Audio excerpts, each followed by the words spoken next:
child, wherever you are living, wherever you are residing, we welcome you to another explosive expose, another live presentation from this very location, going out to the entirety of humanity.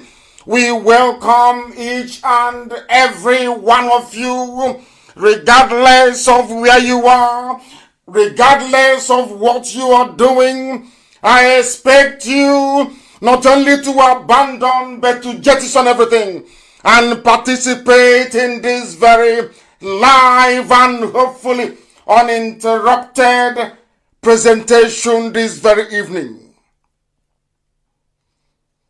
Good morning, good afternoon, good evening, and good night to some of you.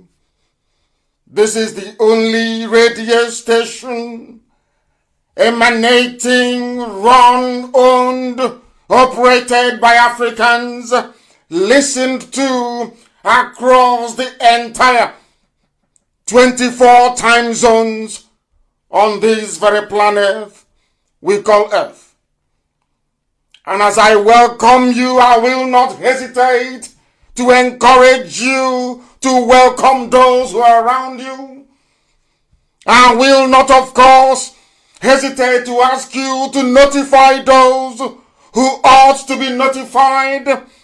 I will ask you to ask those who may be suffering from some measure of intellectual delinquency, those who have been mistutored by the very non-existent, or should I say horrible educational system in the damnable zoological republic. My name is Nnamdi Kanu. Today's date is the 26th of April.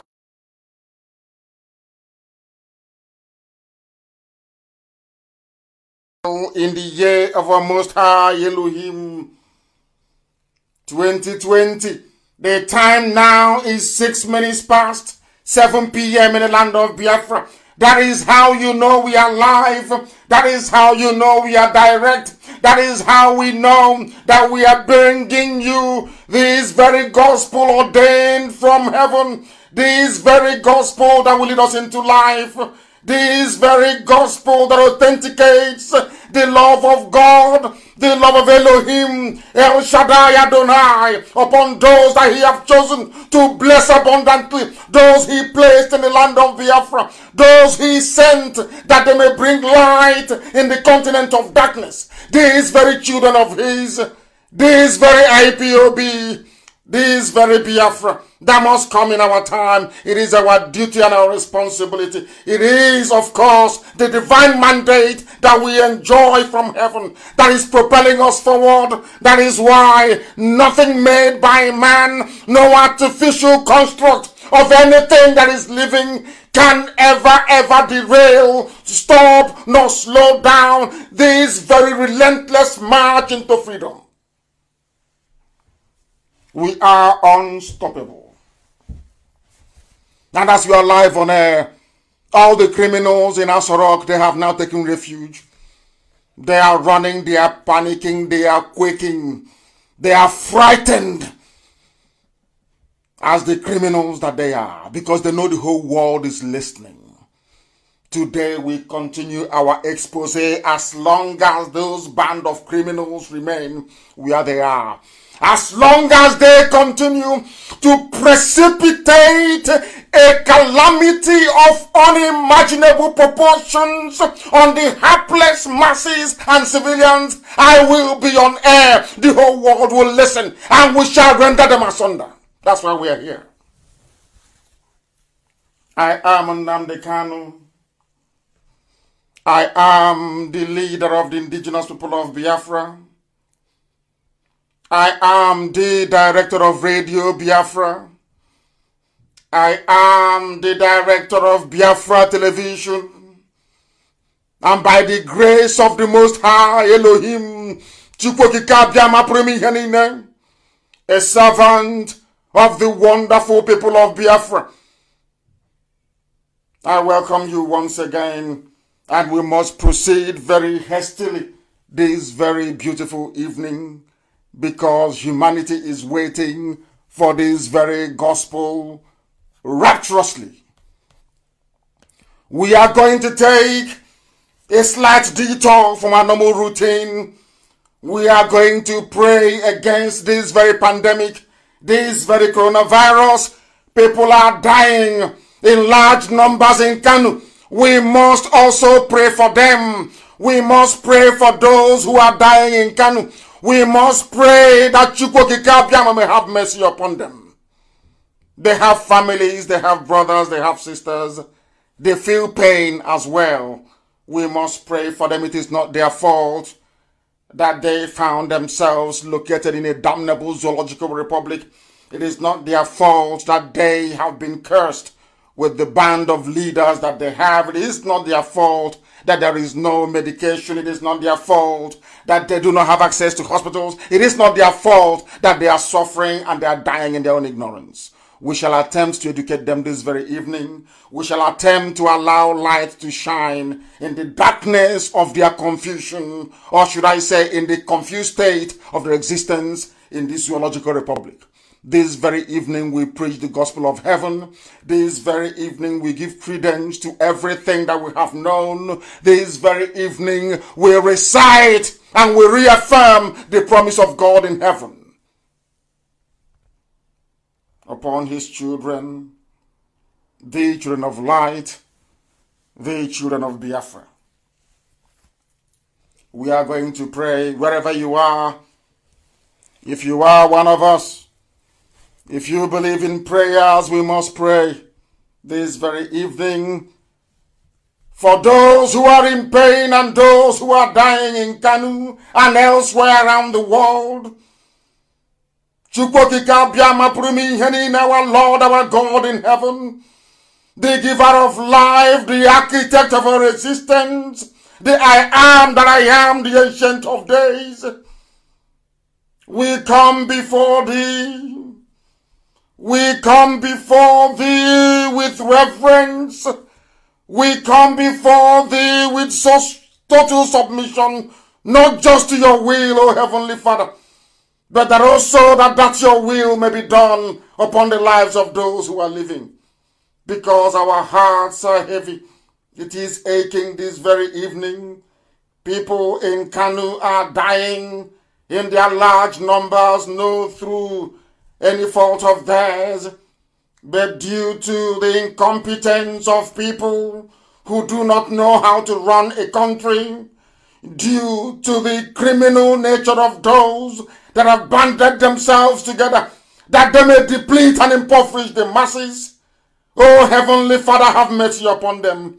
Everybody who is suffering, everybody who is in pain, we pray for this very pestilence to stop.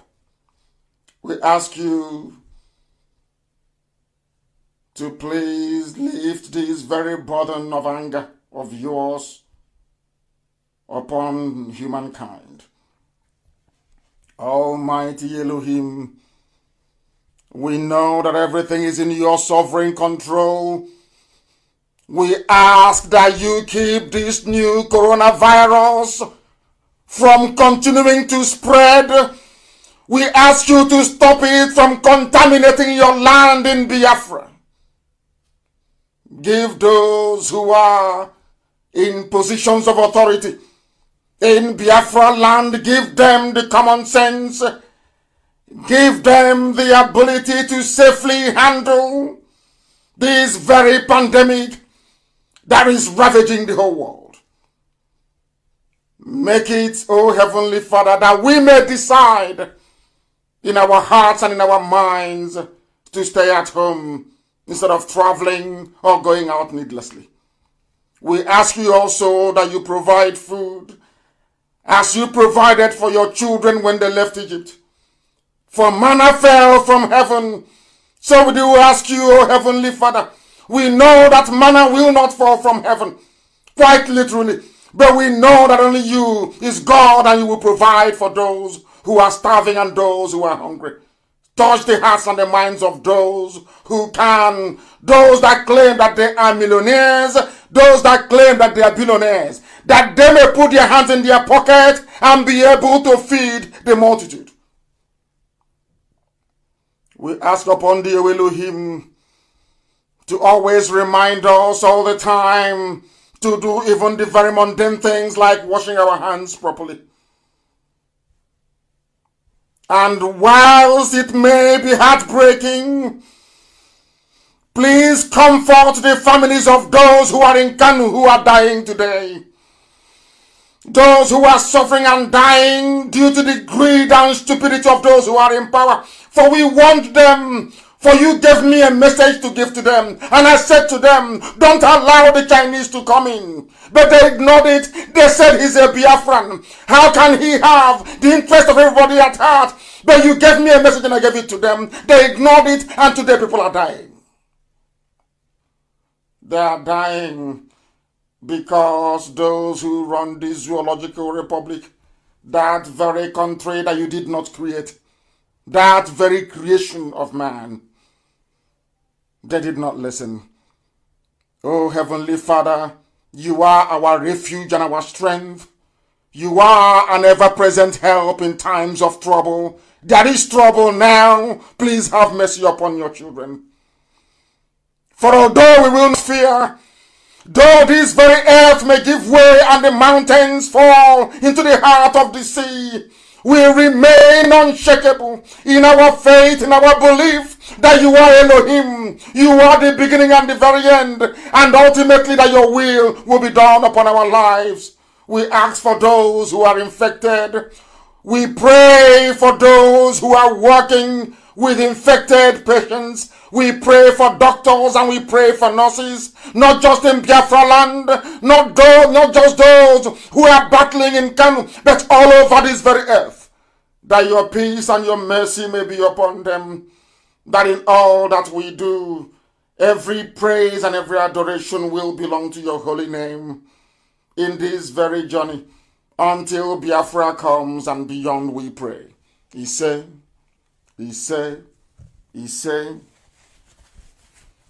we have come that darkness may flee and light will come. We have come that the truth may prevail. This very evening there is a slight, should I say, adjustment or proceedings. At the end of this very program, I will be live on Facebook. We are going to take your questions. I will take your questions and I will answer them. Every question you pose, I'm going to answer. You will give us your name. You will tell us where you are writing from or where you're listening from. Then you will write your question and I will answer them. It is our job to educate. It is our job to enlighten. It is our job to preach this very gospel. It is our job to work assiduously hard until Biafra is restored and beyond. This evening, if you don't have your pen and paper, you are wasting your time, quite frankly. If you do not have your pen and paper, I do not see how we can impart any knowledge. If you do not have your pen and paper, I do not believe quite consciously that you are able to assimilate the very complex information we are about to unravel this evening. As the zoo is unraveling, so are we laying bare that which has been hidden for a very long time. What we are fighting is an unseen enemy. I know that all the time President Trump will say that the world is battling an unseen enemy. We are fighting an unseen enemy. You must understand this. Everywhere. The worst enemy to fight is the one that you cannot see. The same way that the naked eye cannot see coronavirus, COVID-19, this very novel pathogen. Because the smaller, or should I say, the more invisible a problem is, the more difficult it is to handle. What we are fighting is an unseen enemy. You cannot see it. But unlike coronavirus, which can even be seen under a microscope, this very pestilence I'm talking about cannot be observed by any instrument made by man.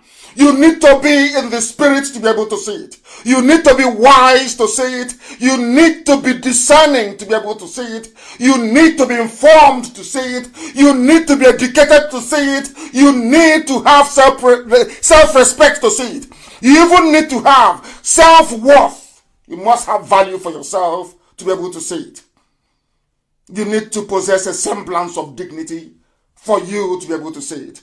Because it is more deadly than all pathogens on this very earth. It is more contagious than coronavirus and 100 times more deadly than the worst disease ever known to man. And this very state I am talking about is ignorance. And it is what people in the zoo called Nigeria and Africa at large are suffering from today. That is the ailment that is killing all of us. And that unseen enemy, Chukwukika Biama, is going to help us defeat it. You must follow very, very carefully this very gospel as I preach it this evening. What we are fighting is not the things that you can see. We are fighting ignorance everywhere across the board. The reason why the zoo is poor, the reason why people are dying in Kanu this very moment, the reason why coronavirus is threatening to become a scourge on Black Africa is because of our years, or should I say centuries, of our unbridled ignorance. You know, sometimes I love to employ very complex grammar because of those who are listening. I have also adopted the same style in terms of my writing, that as many people as possible may be able to follow what we are saying, because often at times education is lost upon Africans. We go to school, we come out, and we learn absolutely nothing. This very evening we shall methodically, of course, proceed to cautiously unravel why ignorance is the problem killing us today, not just in Kanu and in places of such, but right across Africa and, should I even say, the whole world. We must listen very carefully this evening. The people in Kanu who are dying in their numbers, they are in our house, we pray for them. They are dying like flies in Kanu. Kanu State, they are dying there. People are dying in their large numbers. Because everything I tell you here is the truth. The whole truth and nothing but the truth. Because we maintain that we are whiter than white and whiter than snow. That is why Elohim in heaven revealed things to us that mere mortals cannot see.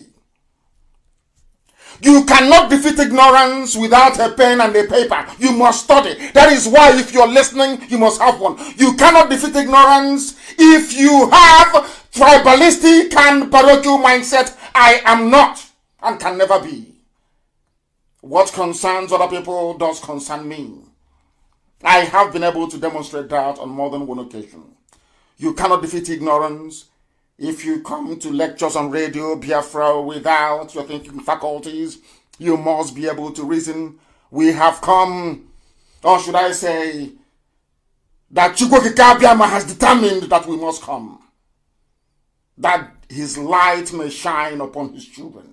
That those who are enslaved in the demonic contraption called Nigeria may be set free. And that includes the poor people who are in Kanu. That includes the poor people who are, should I say, being misinformed.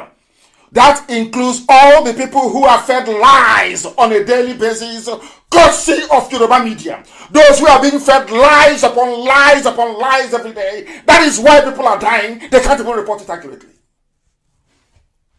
This evening, as I said earlier, I will take your questions on Facebook at the end of this very program. We shall continue to interact right at the very end because I will answer all your questions. Let us start this evening by making it very clear.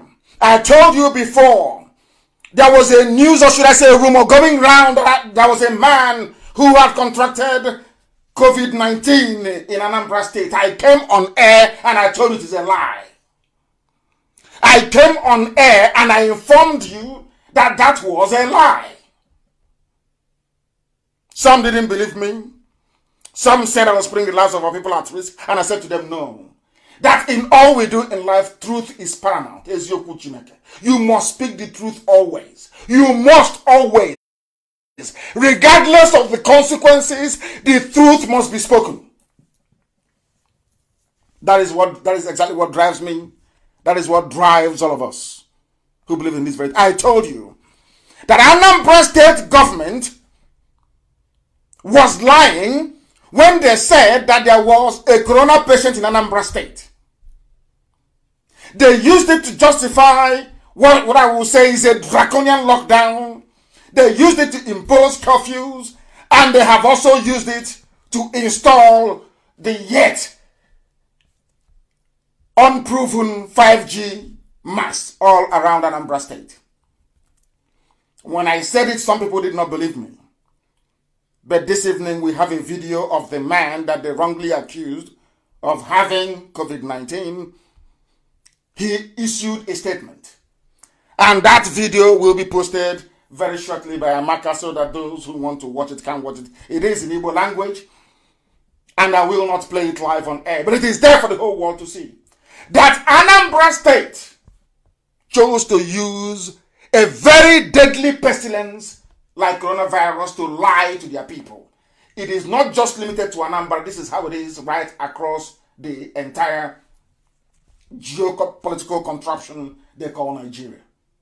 Lies everywhere. Lying has become a way of life. If you get up in the morning, you have nothing better to do, you start to look for ways and means to lie. Maybe for 3,000 naira a week or 10,000 naira a week, depending on who you're e-ratting for. That is the way it is. Anambra lied. And the man is alive, thankfully. And he said, there is nothing wrong with me. This is the same way that they will never tell you the truth.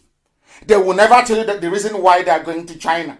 They will never ever tell you the reason why China is now their preferred hub for doing business.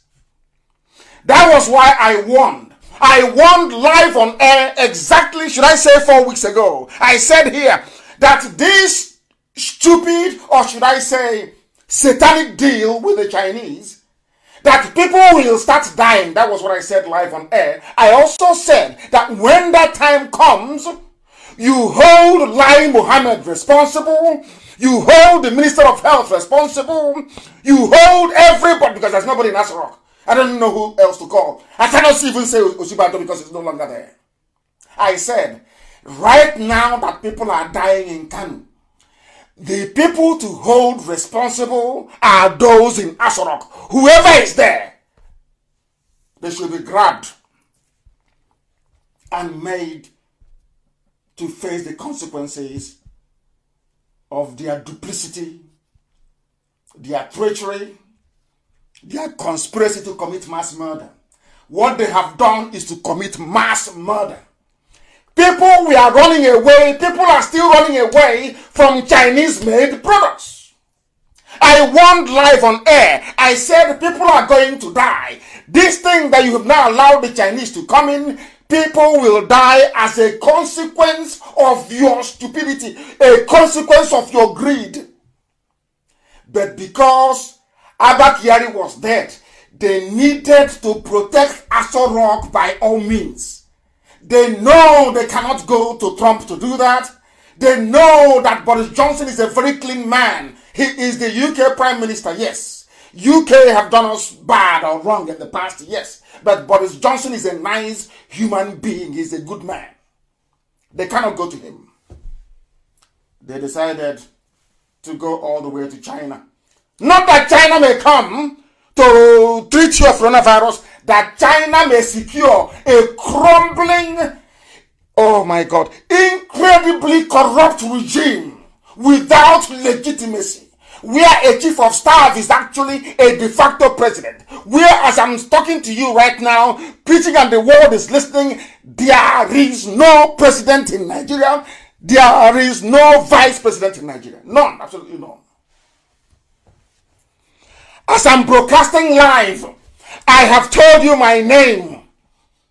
I am Nnamdi Kanu. The thing in Asoro cannot do that. Whoever is there cannot even speak passable English. And I told you also 5 weeks ago, if you have been following this very broadcast that I'm doing sequentially, I said to you, when they issued that recorded broadcast from Cuba, I said, let me repeat what I said. I said, there is somebody inside Asoro wearing a Buhari hyper reality face mask. And I also said that that man is there only to wave and to smile. I also said to you that he will never ever speak. That's what I said. Jubril, Abakiari took him and ran off to Cuba. I told you. And I said there is something inside Asorok that is wearing a Buhari look-alike mask. I also told the whole world that that thing cannot speak. Now that Kiari is dead in Cuba, they brought his ash, but he was cremated. It wasn't that thing that you saw in Abuja. That wasn't him. Has the one in Asorok spoken? No. Let's continue. I am going to destroy them too. First, they've been destroyed already. Completely destroyed already. This evening will help them destroy themselves, because they are the ones destroying themselves. They are the ones killing themselves, not us destroying. Of course, Chukwu has done his mathematics on them. They are gone. They are finished. By the end of this coronavirus, if you go inside that rock, it will be empty. Forget all these statements you're hearing. It's being written by their relatives. Everybody, if your relative is sick in Bauchi, you ask him, oh, hey, Ahmed, write statement for me. Tell them it is from the presidency. Ahmed will write. The next day, they'll say, Oluwakemi, write one for me. It's from Femi Adesina. They will write. There is nobody inside that rock. I said nobody. It is empty. It is infected with disease. A disease as poisonous and as evil as they themselves are. Listen carefully, please. These people ran to China because China is the only place you can receive kickbacks. All those companies that you're seeing are owned by the Chinese government, not individuals, but by the Chinese state. But the one in Abuja that brought in the scientists to come and experiment with people in Kanu, and those that Dave Umahi is working with in Ebonyi, all Chinese state-owned companies. Because if you go to Europe, if you go to America, and you give a company a bribe, and American government, becomes aware of it later on, the CEO will go to prison. They passed a law saying you cannot go to Africa and be bribing them, taking kickbacks, and of course festering corruption. This is how civilized, conscientious countries behave. I'm not saying they're good. I'm just telling you how they behave. At least they enacted a law. So now what they do is, your so-called governors and Asoro, they are now running to China, where there is no democracy, where there is no accountability, where you can be as corrupt as you like, where you can give up the lives of nearly 20 million people or thereabout in that part of the zoo to be experimented upon, to be killed, and nobody will ask questions. They know that Yoruba media will cover for them. I hope you're following. They know that Yoruba media will never ever report the truth. And some of you do not have light. You don't have money to buy data. Some of you don't have access to Radio Biafra FM relay stations or the area that we cover. They deliberately kept you in darkness. The reason why the people, Fulani Cabal that rule the zoo, keep you in darkness all the time is that you will not be able to reason. That is why your schools have failed. That is why you have no electricity. That is why you have no good roads. They have imposed a mental state of impoverishment. So every day you'll be struggling to survive. Because it is when you're well fed that you can start to practice philosophy. A hungry man, you do not practice philosophy on an empty stomach, is not done anywhere in the world. They deliberately kept people hungry with the help of channels TV, with the help of Punch newspaper, with the help of some gutter Lagos Ibadan expressway media. You can no longer reason very well. So when they hear that the truth is coming from IPOB, coming from Nnamdi Kanu, coming from Radio Biafra, they go mad. They go mental. They start coming up with all manner of accusations, which I shall deal with later on as well. All the things, all the rubbish they wrote against me, because here I read out the good. What they wrote about me, I'm going to read live on air. All the names they called me, I'll read it out here so that the world can hear. And I will demolish them line by line. Because we are whiter than snow itself. Pure purity. That's what we represent.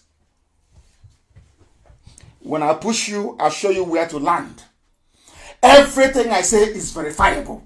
When I said that there was no coronavirus in Anambra, has that not been made very clear to the whole world? There is none.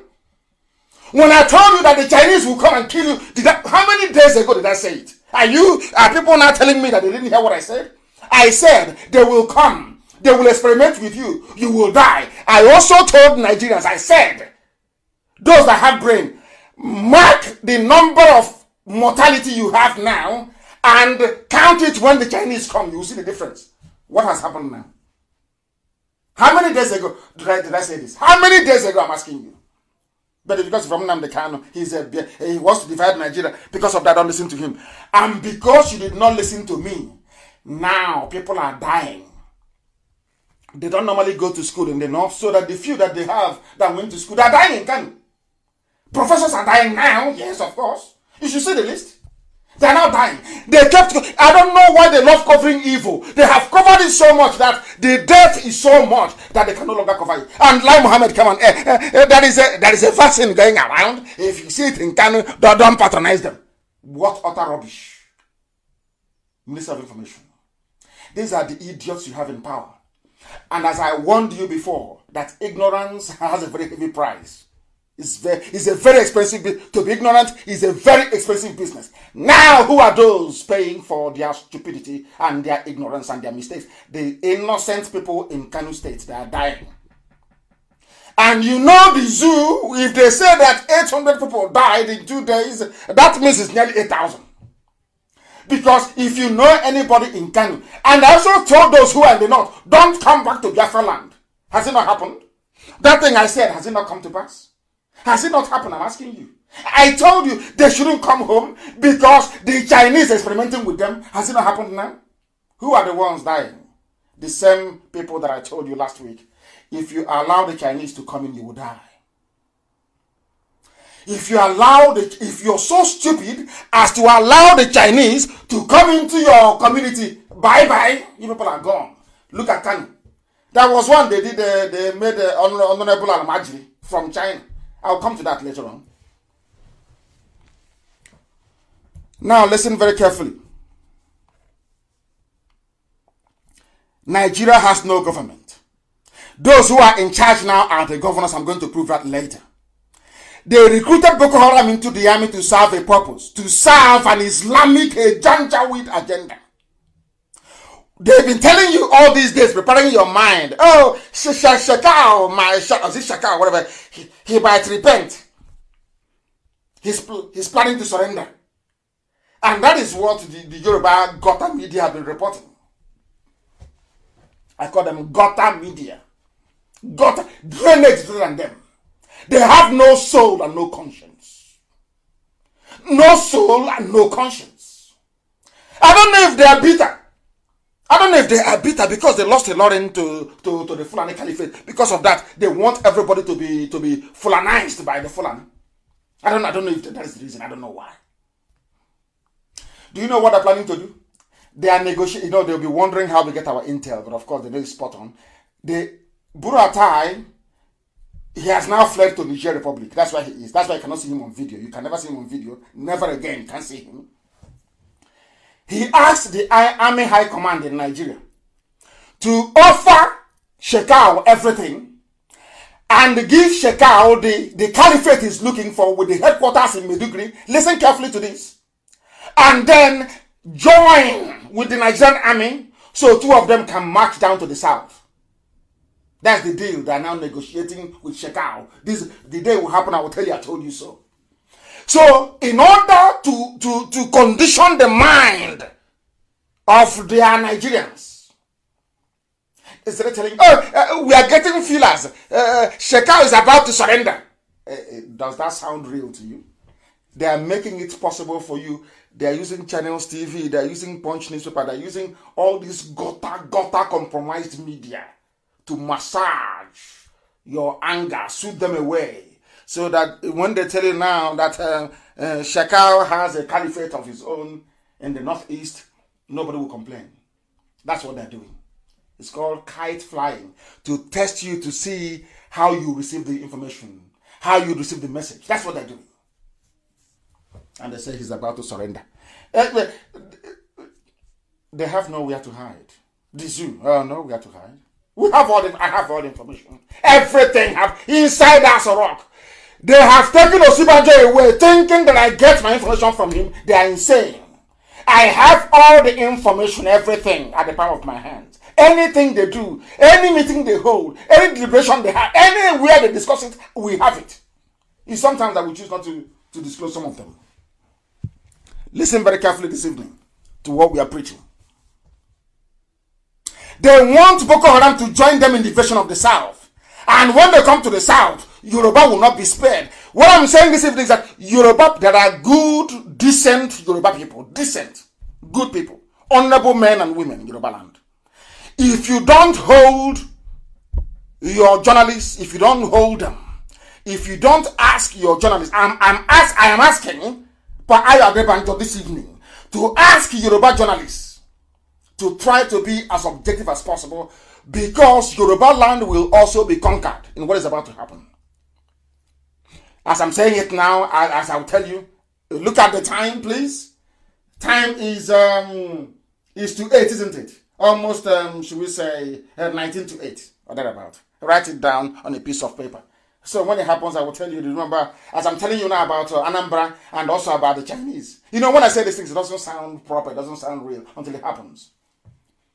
Yoruba land will be taken. That is why they're all in your forests. And the people aiding and abetting this Janjaweed expansionism are the men and women of Yoruba extraction working in the Nigerian media. They are the problem.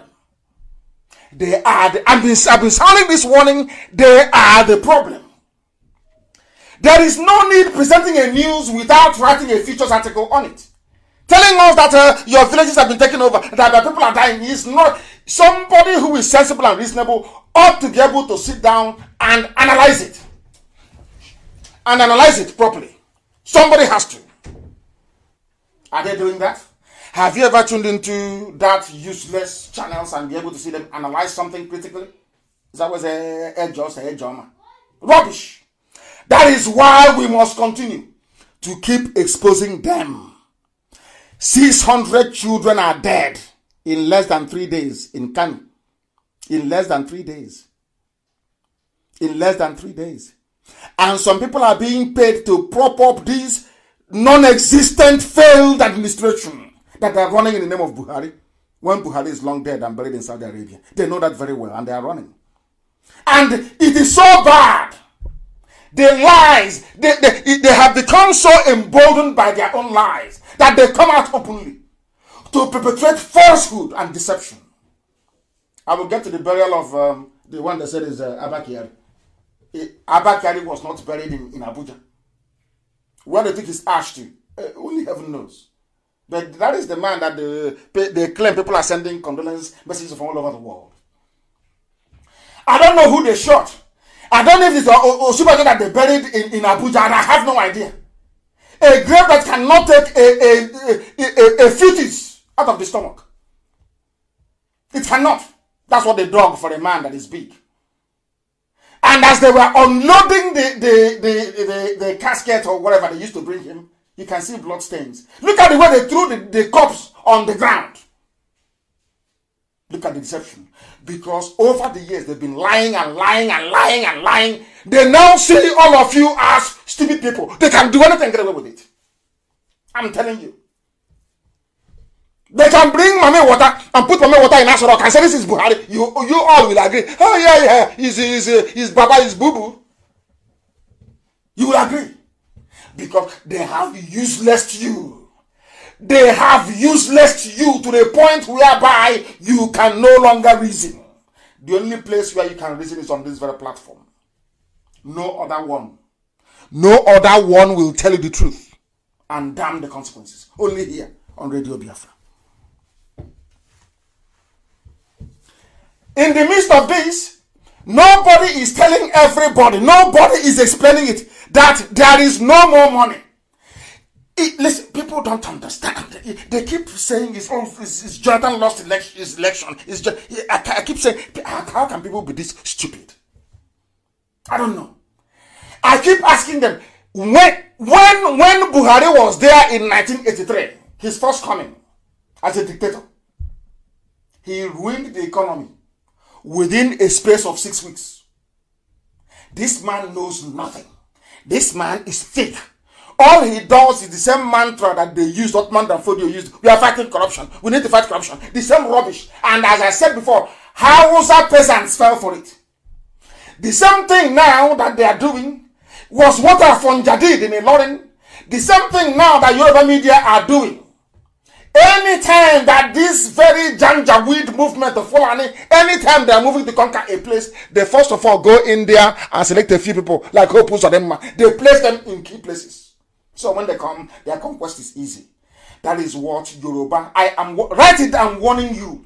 If you don't call your children to account, if you don't recall what they are doing, if you don't bring them back and advise them, you'll be sunk. We can fight. I'm not sure people can, because you have a disproportionate amount of Yoruba Muslim, and their loyalty will always be with the caliphate. You people are in a very serious mess, I'm telling you the truth. Very bad mess. There was something I said many years ago. If Yoruba doesn't take time, they will suffer. And their suffering will be a child's play. That it will be so horrible that what is happening in Middle Belt will look like a tea party. I'm telling you that. Write it as I speak. That's why I say bring pen and paper as I speak. Write it down somewhere. States may get zero allocation in June. There is no money. Even in the US, they don't have anywhere to store oil anymore. There's oil glut. Nobody wants oil. None of you is concerned that every day they are going borrowing. Every day they are borrowing. You have economists. You have people who are doing their own, should I say, scientific, pontification inside TV studios. They're not in the lab. Nothing is happening in the lab. It's empty. There is no money in the zoo, is there? Absolutely none. It doesn't concern you. And it's fighting corruption. Very sad indeed. Very, very sad indeed. There is no money in the zoo. This Janjaweed, that they have destroyed everything. That is why they target their friends. That is why, as long as they keep Britain happy, they bribe some people in the State Department in the USA. Most of them are corrupt, of course. I say it loud and clear, live on air. If you like, you sue me. When I go to court, I'll destroy you with evidence. I have them. They now run to China. All they do is settlement. As they are dishing out, shelling out all this money, looting and burning everywhere down, they are busy, very, very busy, deceiving all of you that everything is fine. There is no money in Nigeria anymore. I said there is none. There is no money. If you think coronavirus is bad, wait until after corona, you will see. But anyway, by then they will all have run away. It's a matter of, there'll be nobody left there anymore. These are the things that are happening that some of you are not aware of. But we know, and that is why we tell you on a day. Go and ask your governor, is there any money coming? The answer is no. There are places where they are owing people for 3 years' salary. And such a person will come out and say, I'm a Nigerian. Unbelievable. 3 years, no payment of salary. This is Nigeria. There are some idiots coming, this is our Nigeria. This is our one Nigeria. We to find servants, find civil servants. Rubbish. I'm telling you, absolute bunkum. Rubbish. Absolute rubbish. The last one, the new lie now is that thing that they have inside us with the Buhari face mask. Oh, ECOWAS has appointed us now. They appointed Buhari as the COVID chairman to coordinate COVID, which is a lie. It is a lie. Sometimes I wonder, do these people actually feel any embarrassment? All those churning out all these lies. Do you people feel ashamed at all from inside that rock? Are you ever ashamed of yourselves? People will sit down and they will lie.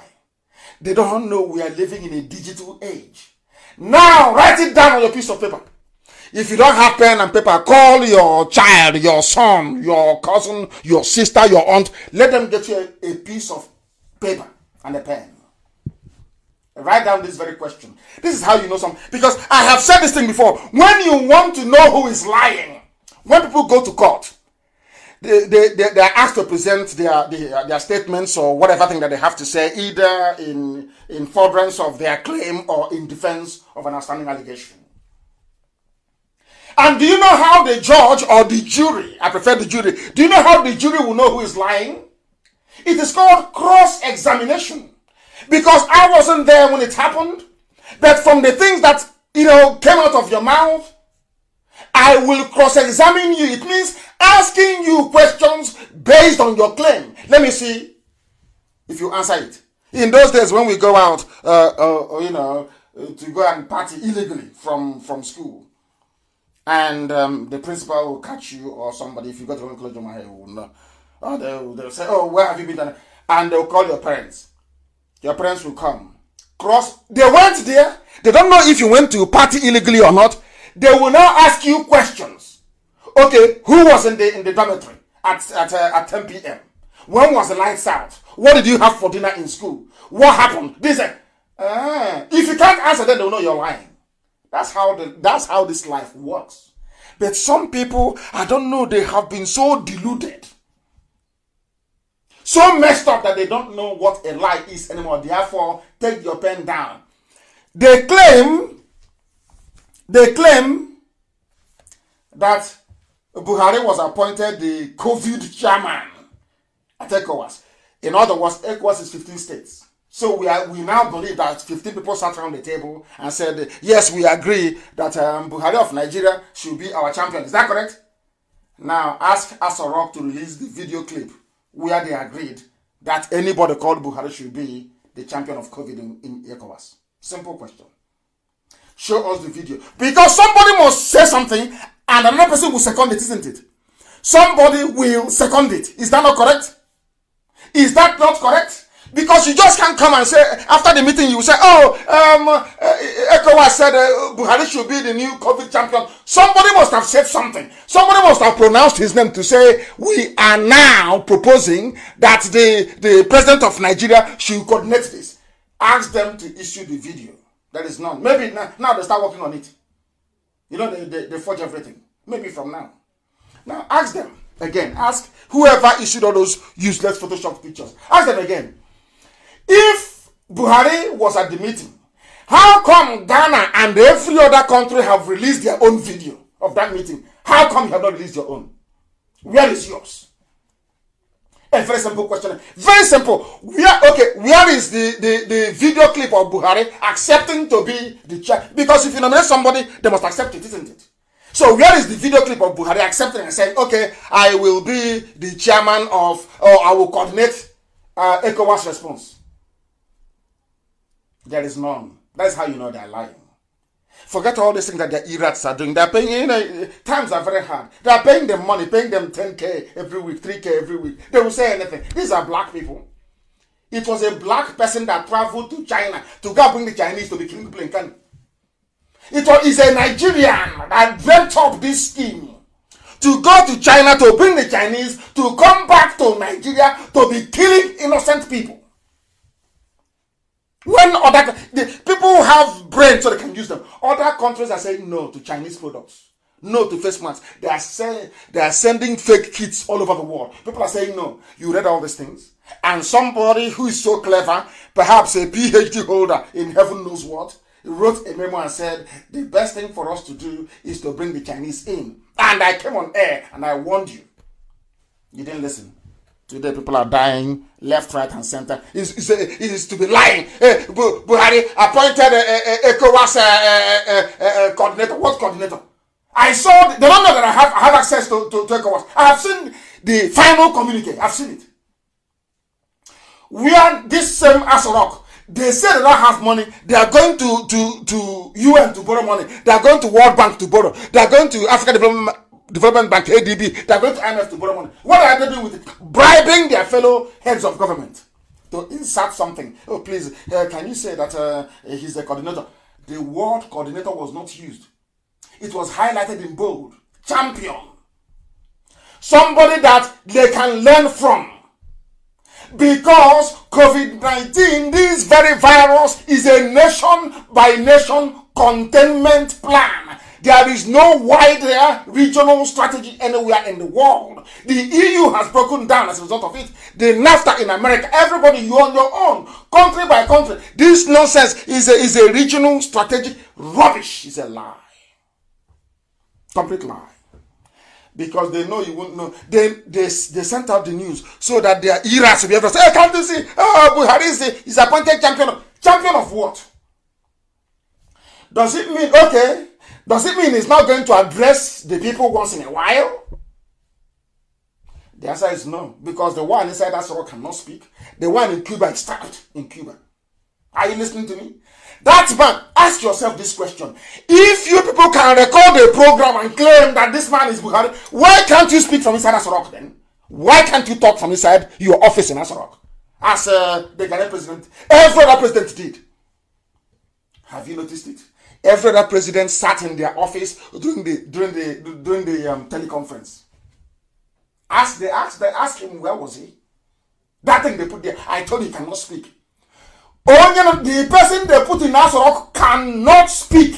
He cannot talk. It's for decoration. And that is why every time you see them, the doctor a video, they bring it out. They do Photoshop, they bring it out. Ask him to speak. You want to champion coronavirus? Those you're claiming you want to champion, they address their country every 2 days. You have not addressed your own country. You claim you want to be the champion for the whole of ECOWAS. Does that make sense to anybody with brain? That is to tell you there is nobody there.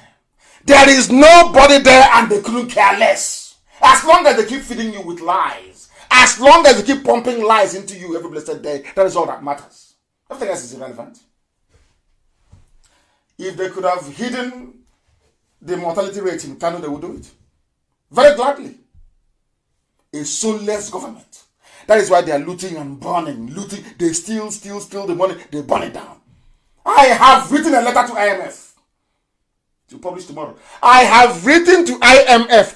I have written to the World Bank not to give Nigeria any penny because they will still be. In fact, before the wire leaves IMF headquarters to get to Abuja, they have frittered away all the money. They are thieves, they are rogues. These are your leaders. Our leader, 2023. You want somebody to vote for 2096. It's the turn of my village.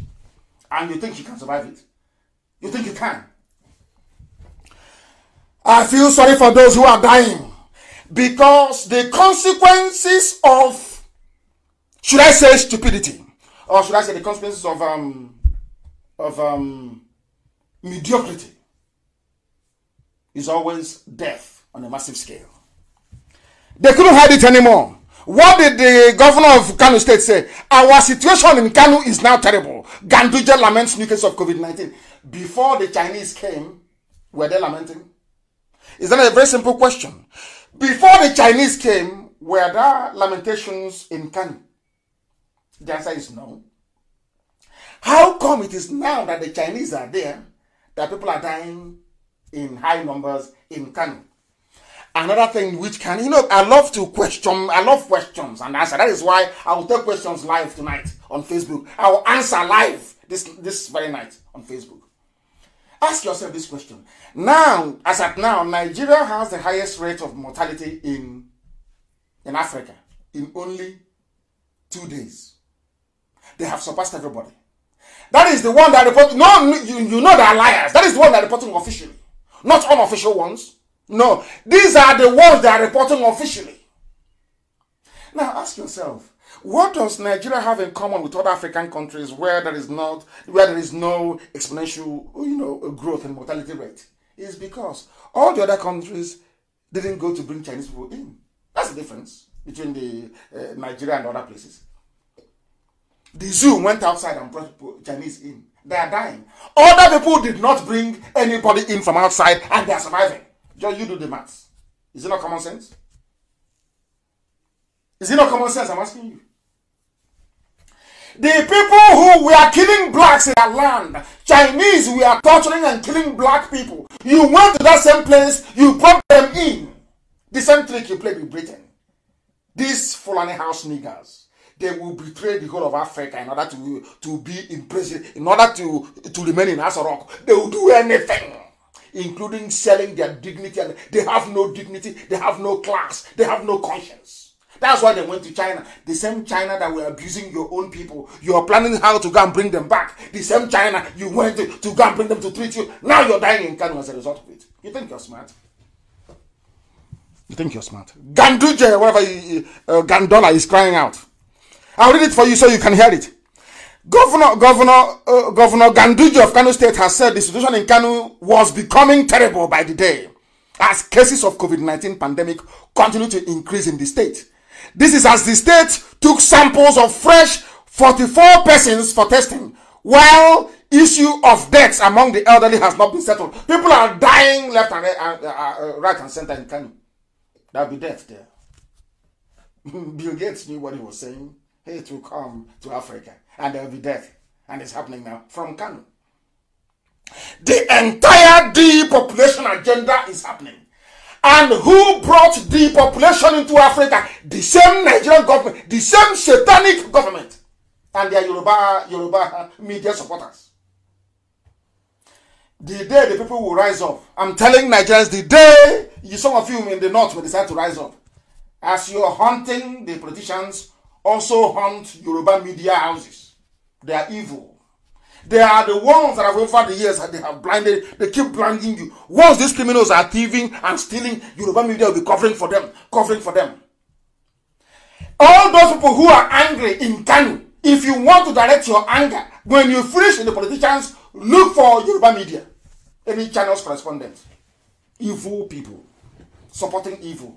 Now, as I've been warning them over the years, this evil you're supporting, innocent people will get hurt. They didn't want to believe it.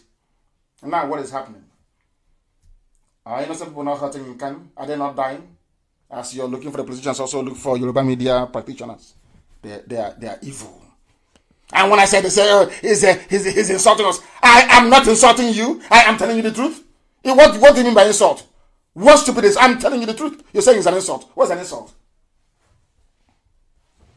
What's an insult? What insult? I speak the truth. Always. It doesn't matter.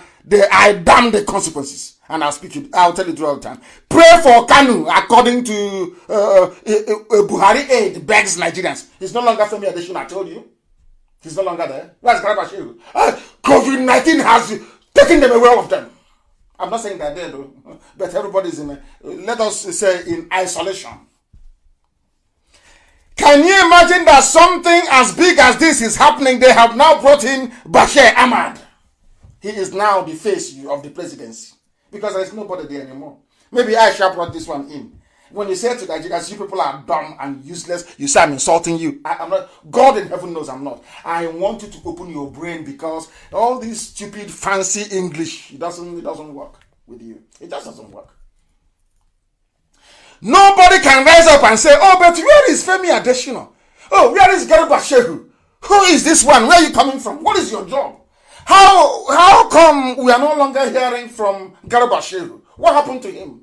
What happened to Femi Adesina? Why you? Nobody can ask that. It's anything he writes. Oh, remember, your envelope is coming soon. Oh, yes, all correct, sir. He will just publish. Who is this man? He said his name is Bashir Ahmad. He is President Buhari's personal assistant on new media. This is a new one. I've not seen him before. Of course, he's been there in the background before, that I know. But he's now the public face of the cabal. He has called on Nigerians to pray for Kano State due to the recent reported mass deaths recorded in the state amid the deadly corona. You see how these people lie. Instead of them to come out and say that people are dying in Kanu State as a result of coronavirus infection, they are saying that there are mysterious deaths. Do you see Yoruba media? There are mysterious... oh dear. There are mysterious deaths. Mist is a mystery. Do you know why they are writing it? So that some of you will not go back and listen to Nnamdi Kanu's broadcast and blame the Chinese that they brought. I said no to the Chinese. I told you, you will die. If they come, you're going to die. Today you're dying in Kanu. And now it's time for prayer. It's prayer time. You know, at least after praying for those in Kanu, one of your Pentecostal pastors will tell you to at least bring your tithes with you, so that this prayer, so that Jesus Christ will receive these prayers on behalf of the dead people. Everybody is just, that is because they are criminals and scammers. That is why when they see you speak the truth, oh, you're a scammer. Now the kind is, as I said, I'll deal with that later on. You're a scammer because they are thieves. So they think everybody is like them. When they see money, their body will be vibrating. They think everybody is the way they are. They have taken money. They have published rubbish. They have deceived you. Now, Kanu State is paying for it. And everybody is there. Everybody is there. Every tribe, every ethnicity is in Kanu as well. The way they are in Lagos. So some of your people are going to die as well. Let them remain in Kanu. Let them not come home. They should stay there. I told them years ago, that month you're in, you will see what will happen to you. He is now begging. It has been reported, while some had corona symptoms, which are yet to be, just imagine this rubbish. Some has corona symptoms. There are speculation of meningitis. Can you believe such rubbish? So that meningitis didn't come all these years. It's all of a sudden. Now there is hunger in the land, there is meningitis. No longer coronavirus. Now there's hunger in the land, you're telling people, oh, don't patronize people selling vaccine. Do you understand what is happening in the zoo? Do you see how messed up the whole place is? Do you see why Nigeria should not exist? Do you see why there should be a division so that people can go and be on their own? Do you understand it? What is that? What I keep asking Yoruba media, all these things you're doing, what do you gain out of it? Is it that you are born evil? You are a very bad person by nature? Why are you doing all of these things? Is it the pain that the same way they took a lot from us, let them go and take your land? Is that why you're doing? Why are you wicked? Why are you doing all of this? Covering evil all the time. Why? You will get tired. One day you will get tired and you will confess all your sins. How many people have died of 640 children? 640. And what can, instead of the governor to come out and say, oh, this is a very terrible statistics, people are dying, it's not very good. No, he said, the 640 died over a week. It's not 2 days, it's over a week. He's trying to spin it and trust the media, they will carry it. Oh, don't stop pressing alarm. Stop making people to panic. The people that died in Kanu State is over 2 weeks. It's not just in 2 days. So there's no cause for alarm. And people are dying. That is how some of the journalists, they went to Harvard. They went to Oxford. They are learned people with pedigree. Very love lies and a love lying. And here we expose them. Here on this platform. As I'm sat behind this microphone, we must expose them. This is Radio Biafra, we're live and we're direct, and mankind is listening. And as I'm speaking, they are hiding under their beds. Those that have coronavirus spread in Asarok, they are hiding. In fact, there's nobody there to start with. They have all disappeared, run away. Nigeria has no functioning government. There is none. No president, no vice, no special advisor, no chief of staff. Everything is empty. It is ghosted, and that is why they are there. They are the 419 Yahoo inside Asarok. Who do we get money from? Let's go to IMF. They've been to IMF before. They rebuffed them. You know what they said to IMF? We want to fight COVID-19. Which COVID-19 are you fighting? All the money that you have you finished spending it? They have shared all of it.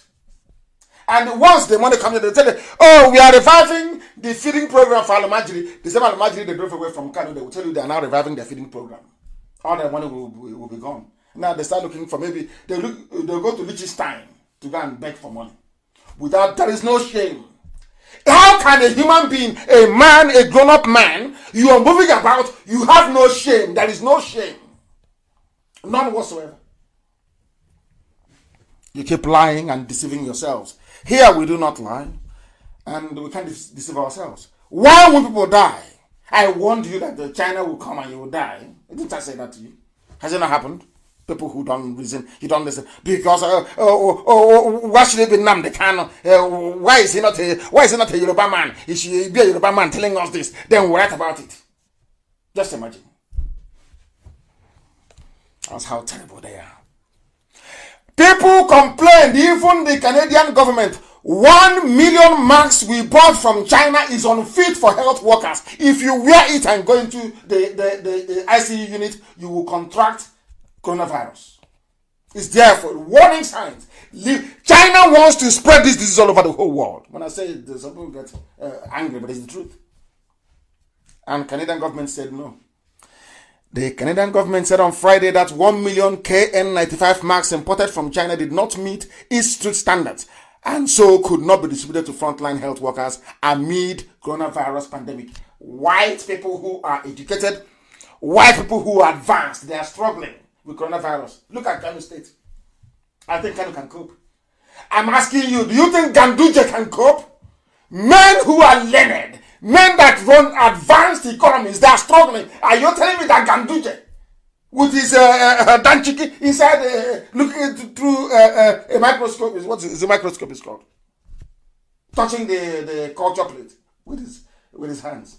Is that the one that will take care of people in Kano? And now the government is moving to the governors because there is nobody at the center anymore. Anybody can do whatever they like now. And that is why Ebonyi State is in a lockdown. It's been taken over by Chinese. And that is why if you come outside, they will flog you. There will be anything they like, then they can now do. Governors are now kings. They can do whatever they like. That is why they have access to the Commissioner of Police and they have access to the nearest army barracks. The reason why they put army barracks in every major town in and around the zoo called Nigeria is for a time like this. All the governor needs to do is to ring the nearest brigade commander. They bring to start shooting innocent people. Now you understand it? That you are not practicing democracy. And when I used to say to you that what you have is not democracy, you didn't believe me, did you? You never believed me. Very, very sad indeed. Extremely sad. Extremely sad. People are dying. And amongst those who are dying, which is very, very sad, people are dying in places like Bichi, in Dambata, in Gabasawa, in Wudil, in Kiru. People are dying everywhere. Who are the people who are dying? Unbelievable. These are professors, government officials. So they all had meningitis. Do you see Yoruba media? So all these people all of a sudden had meningitis at the same time. Hey, lies. I don't know what they're doing with lies. I don't know what they benefit from lying. Is it because they are black? I don't know why we love lies. Lie all the time. Why? They said it's meningitis. Are you telling me that all these people, they got meningitis, government workers, professors, prominent residents? Unbelievable. Unbelievable. Hey, their names are Ibrahim Ayagi, Ali Omar Diko, Abdullahi Lawal, Musa Ahmed Tijani.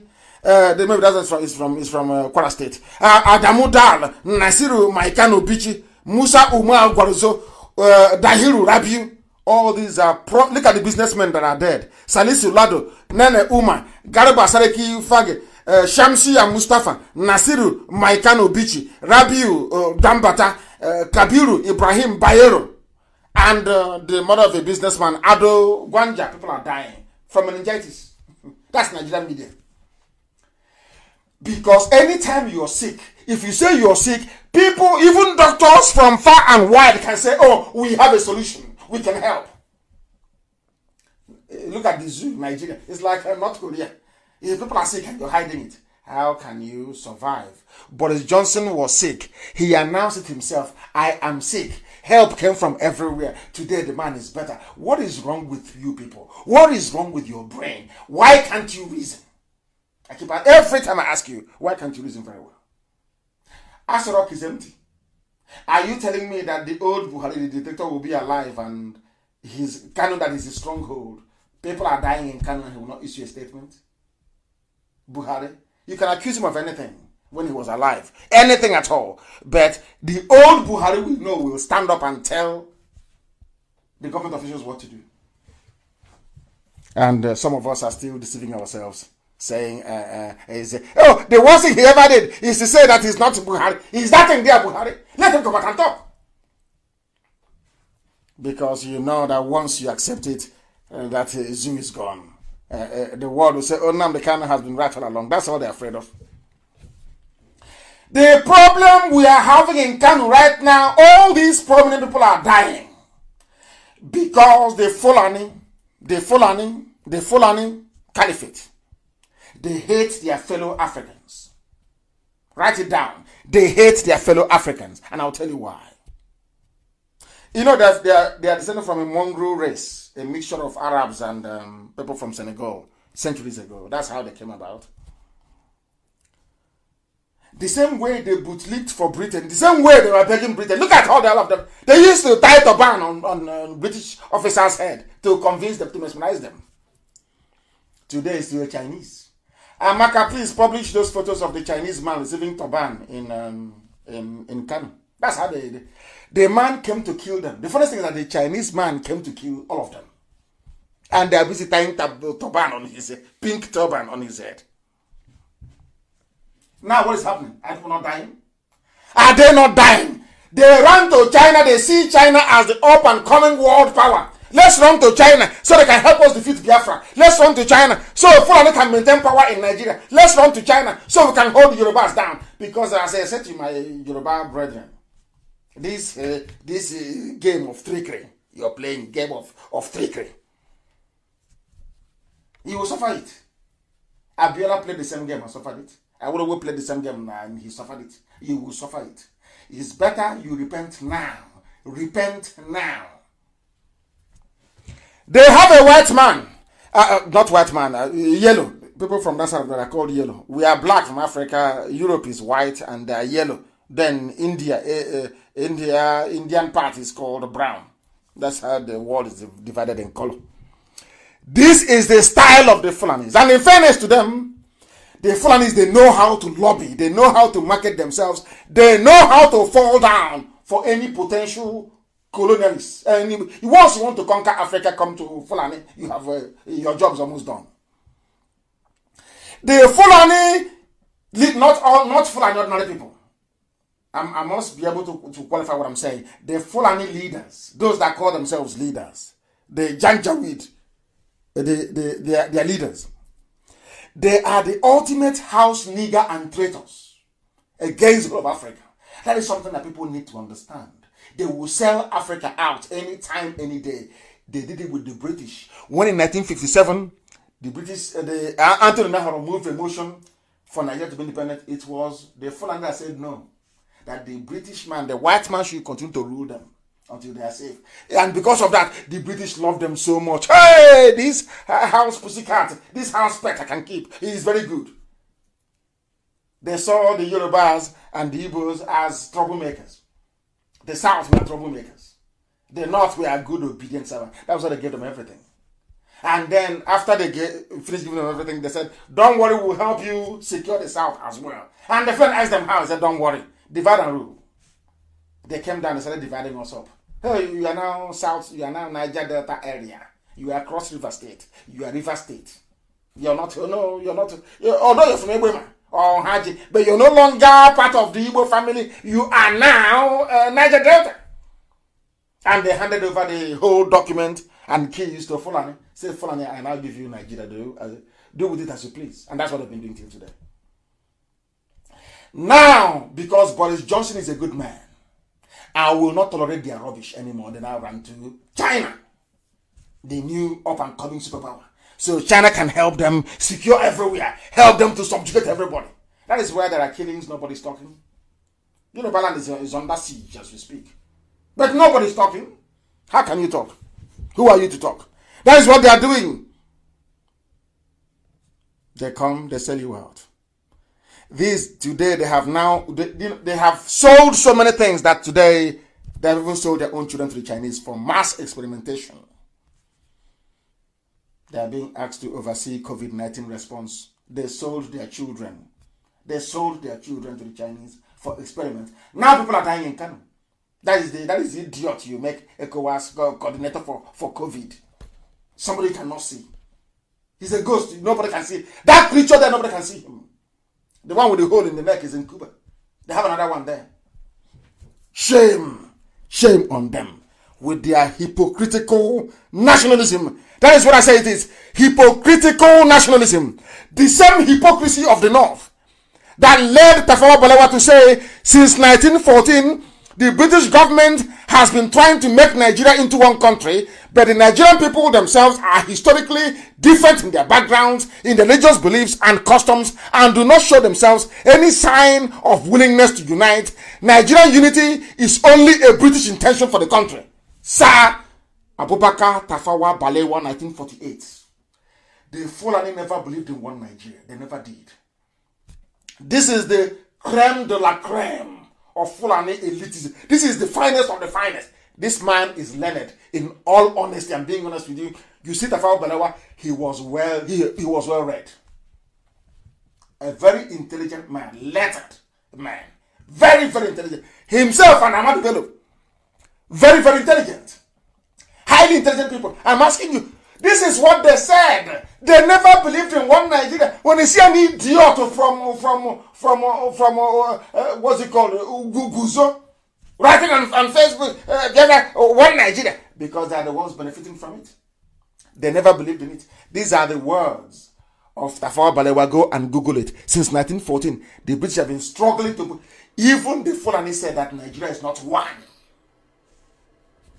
For them today, Nigeria is one because they want oil. Nigeria is one because they want unrestricted access to the sea. They want the seaports, or at least Lagos, so they can be getting goods and properties. Have you forgotten when Yoruba floated at Moteku? You know what they did? When Yoruba floated at Moteku, you know what Fulani did?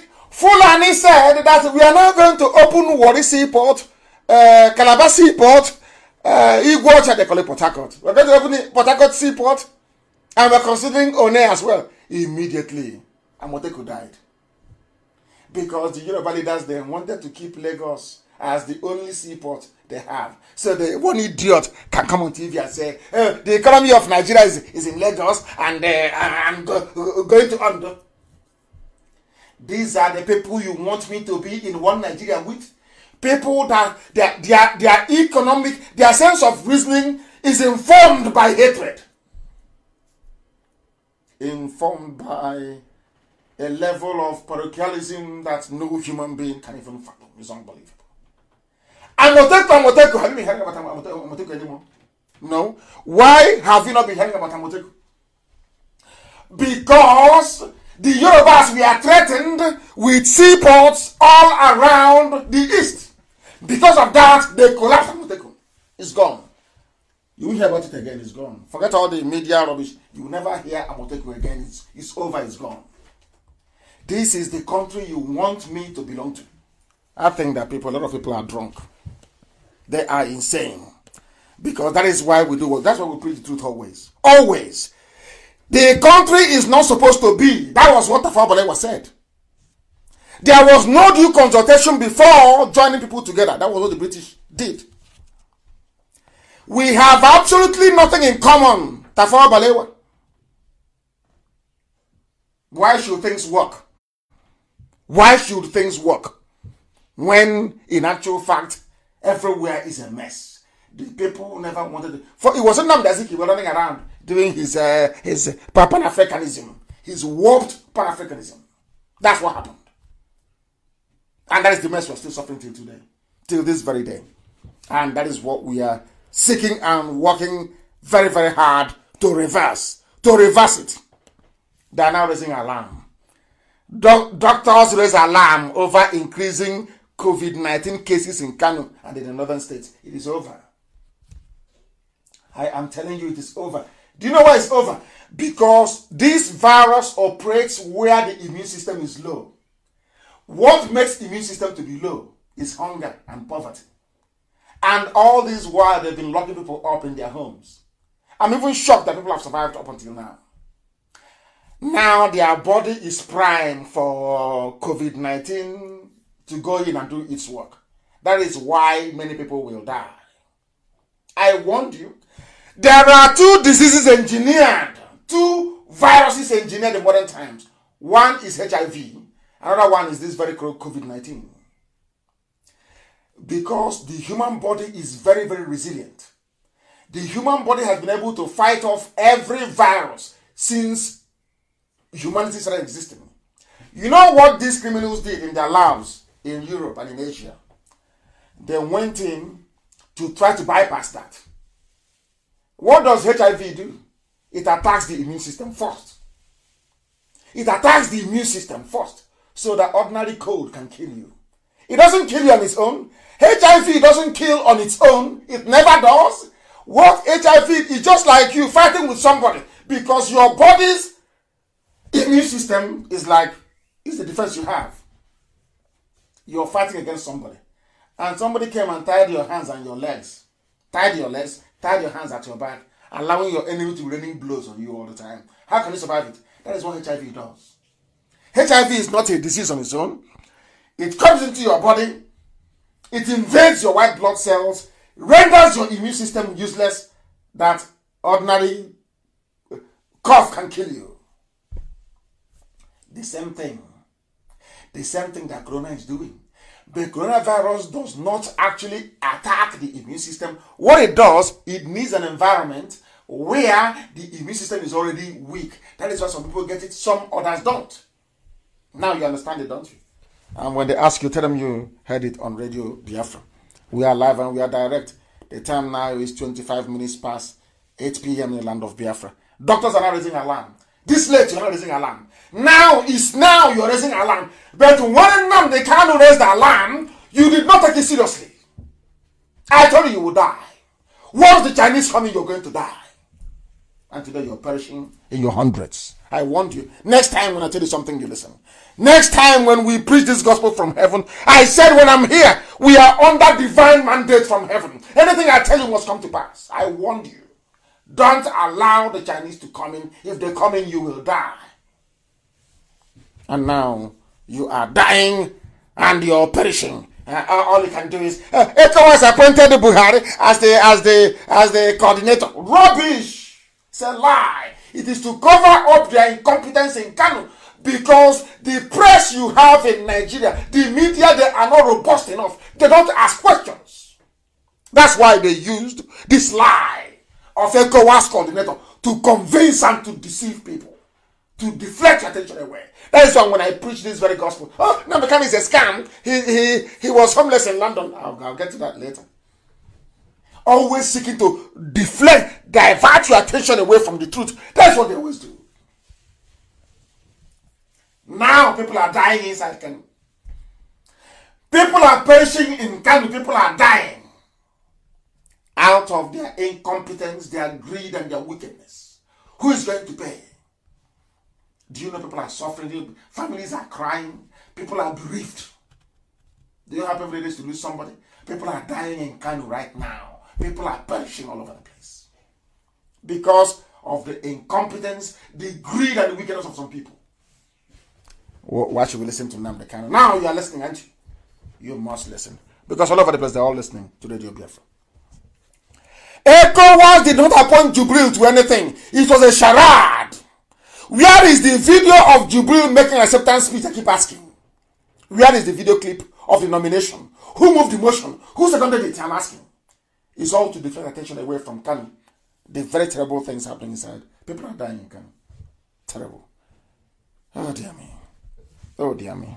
Unbelievable. What we have managed to achieve in the past few days is to let the whole world know that anything that comes out of Asorok is a lie. Forget all the paid nonsense, all the advertorials, all the rubbish from the economists, all the rubbish are telling you, oh, this government condones with them. The Economist of London said Abakari is a good man. He was fighting corruption. I said, whoever wrote that rubbish, did you ask the person if they are aware of the 13.9 billion naira missing for Asorok Clinic. Who took the money? Abba Kyari. Who appointed his daughter Vice President of Nigeria's Sovereign Wealth Fund? Abba Kyari. Who appointed his nephew to head NNPC? Abba Kyari. And he was fighting corruption. Yeah, we agree. He was fighting corruption, according to the Economist in London. What they do, let me tell you what they do. The trick. It was Tinubu who taught them this trick. It was Bola Ahmed Tinubu that taught Fulani how to play this trick. Before Buhari was elected, or before they rigged him in, Obama wanted him to be there anyway. Before they rigged him in 2015. You know what that criminal Bola Ahmed Tinubu, what he did? He went abroad, hired some PR firms, public relations firms, and started the image laundering of Buhari from a crude brute, a brutal dictator to a reformed Democrat. Go and read all the articles in Guardian of London, The Economist, and Newsweek. They'll tell you he's a reformed Democrat. Where are we today? The same thing they're now doing. What they have done is to go and pay some people in The Economist, pay some people all over the place to be writing, oh, we are sorry that you lost Abba Kyari. He was a good man. Ordinary chief of staff. Ordinary chief of staff. Ask yourself why they are going to that length. It is to divert your attention away from what really matters. To divert your attention away from the fact that people are dying. That is what is happening. And it's not good. Now, listen very carefully. The lies they have taken to a new and very dangerous level. They said that Abba Kyari was buried in Abuja is a lie. He was not buried in Abuja. As I told you, his body was cremated. In Cuba, in Havana, his body was cremated because he had COVID-19. That was what killed him. His body was cremated, not buried in Abuja. They are ashamed because in Islam, they don't cremate. They bury the body whole so they can receive their 76 virgins in heaven. So they believe that if you're cremated, your virgins will not be in heaven waiting for you. So out of shame, listen carefully, out of shame on the part of the Janjaweed cabal, you know what they did? They killed somebody. They shot somebody dead, shoved the person into a coffin, wrapped him in white cloth and buried him in Abuja. Let me show you. Please, Amaka, release that very clip on the wall, on my Facebook wall, so that the world can see it. It wasn't shot by us. Somebody shot it. And I want to play for you what the guy said, so you can hear it. Abba Kyari was not buried there. You can see blood in the coffin. You can see blood in the casket. I don't know what they call it in Islam. You can see blood. You look at the way they threw the body away, as if it's just an animal. Look at it and tell me that that is Abba Kyari. Let me play that the world may know what is going on. Why was it that after he was removed from the casket, listen, at the same position where his head was laid, there was blood? There was blood. How? Look at it. There was blood. Fresh blood from the back. Fresh blood from the back of the head of whoever they buried. He was trapped and soaked the casket. Yes. Blood. They are lying to all of you. We all see, but we look differently. Nigerians are not as stupid as politicians wish us to be. I think most are stupid anyway. Look at it. They're not doing it. Look at the casket. Look at the blood inside it. Can you see the blood in the casket? Amaka, I hope you have released it. Can you see the blood inside the casket? Fresh blood. Fresh blood inside the casket. Somebody killed. They killed somebody. Coronavirus. They killed somebody. Bruised. They killed somebody. They killed somebody and put the person in the grave. He was shot by the virus. The virus doesn't carry a gun. Does coronavirus carry a gun? Casket of Abba Kyari. There's blood in the casket, or where the head is supposed to be. There is blood. The casket, blood, fresh blood. They tell you, but I told you live on air. I told you before the burial. I told you the man is dead. He was cremated. Some people, they love to doubt me for the sake of doubt. I don't know why. Anything I tell you is gospel from heaven. You cannot go wrong. If you go by whatever I tell you, you can never go wrong. I told you, he was cremated. His body was burnt. He was diseased. His body was burnt. In Islam, he cannot make heaven. And because of that, they are lying. Because of that, they are deceiving themselves. Because of that, they are deceiving all of you. They want you to believe something that did not happen. And some of you childishly bought it. That is why I call Nigeria a zoo. That is why I call those who inhabit it zoo animals. You have eyes, but you cannot see. You have brain, but you cannot reason. Look at the casket again. Look at the video once again. You will see the blood. Very clear. It is very fresh. You will see how they threw the body out very quickly and rushed it into a very shallow grave. Coronavirus doesn't come with gun, AK-47, no. Whoever they buried, they shot the person in the head. And as I said before, are you sure it is not Shibanjo?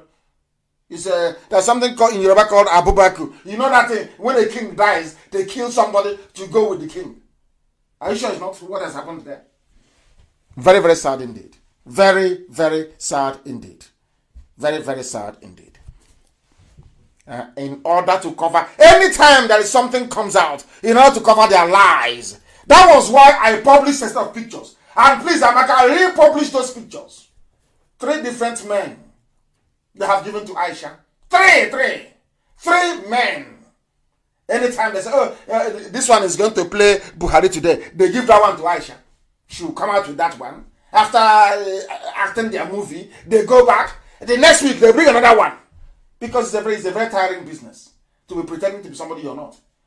I posted the pictures on my wall. 3 men, different men. They put makeup on their face to look like Buhari. They say, Aisha, come here. Okay, follow him out. And that's the nonsense they've been doing to all of you. You have eyes, but you cannot see. You have eyes, but you cannot see. Very sad indeed. ECOWAS leaders, they claim appointed Buhari. Is a lie. They didn't appoint him anything. Nobody appointed nobody. Ask them to show you the clip. It was televised. Are they discussing the invasion of Brazil? Are they discussing how they're going to fight aliens? It's not about COVID-19. Every country in the world does in the open. Is there something strategic about the meeting that it cannot be shared with the public? Show us who nominated Buhari. Show us who seconded the nomination. Show us his acceptance speech. On that, every of their lie is exposed.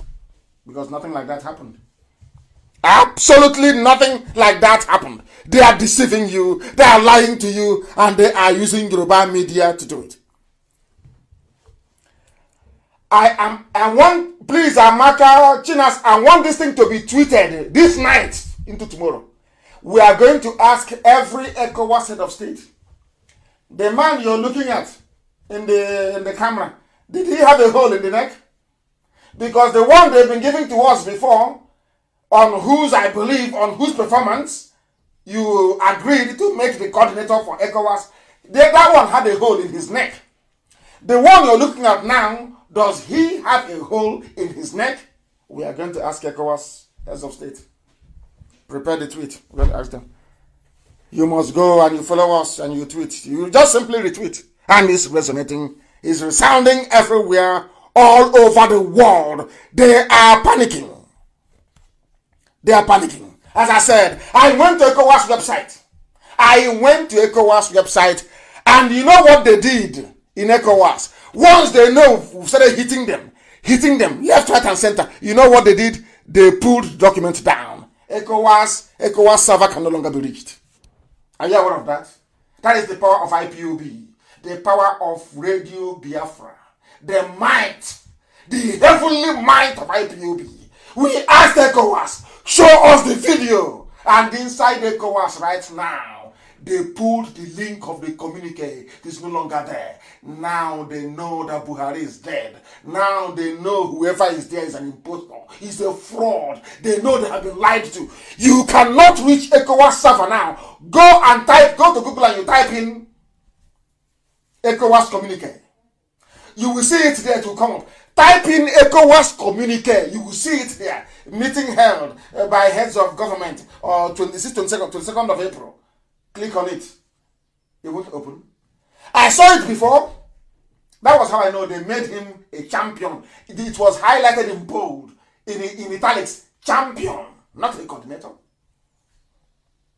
Now we have started to ask. That is why the zoo is afraid of IPOB. That's why they are frightened of Nnamdi Kanu. They are scared. My God, they're terrified.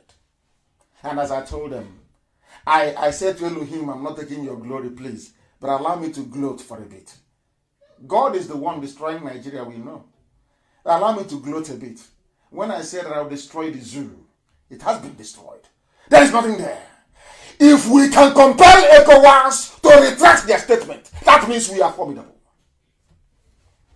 It's a lie. The zoo is a lie. A bunch of liars. They can deceive Alamaji. Yoruba can use their media to deceive themselves. You cannot deceive Biafrans. By nature, we are intelligent. People say, where is their brain? Nnamdi Kanu, your friend. Yes. Biafrans follow me. Do you know why? Biafrans have two things that others don't have. The ability to reason and love of the truth. Love of the truth. That was why in Igbo parlance you have a Ezioku Bondo. Once you speak the truth, our people will love you to heaven and back. That's who they are. They just love the truth. That's all. There is no miracle. There is no money. You don't need to motivate them. Speak the truth and they will love you. They are like the God you see on this earth. That's one thing about them. That is why they love me. That is why they love IPOB. If you don't know, let me tell you. I speak the truth always. Always. Now, when I tell that Asarok is empty, do you believe me? ECOWAS now knows that there is nobody in Asarok. ECOWAS, their website is no longer reachable. Do you know why? Because of IPOB and Nnamdi Kanu. ECOWAS is also on the run. Because we asked them, why are you supporting evil? ECOWAS ran. I said, oh, we didn't know. Error establishing a database connection. Go and Google ECOWAS. They have run away. In their next life, they will not play with IPOB. We are exceptional. When we say we are the children of light, the children of heaven, you better believe it. If I tell that the zoo is gone, it is gone. Write it down, it is gone. There is nothing called Nigeria anymore. Those who are in power are now the governors. There is no Nigeria. There is no president. There is no vice. Nigeria is gone. So that in your next life, if you hear Nnamdi Kanu, you will know that you are blessed. You know that you are blessed. They were opposing ECOWAS, and I'm sure even if you ask the chief editor of The Economist, they will deny that rubbish. They wrote about Abakari. Because people, look at me, I am not a journalist. I am not. When I begin to analyze the rubbish they wrote about me, I will tell you how we began. I am not a journalist. But I ask questions. I asked ECOWAS, how come you are allowing somebody with a hole in the neck to claim that he's Buhari?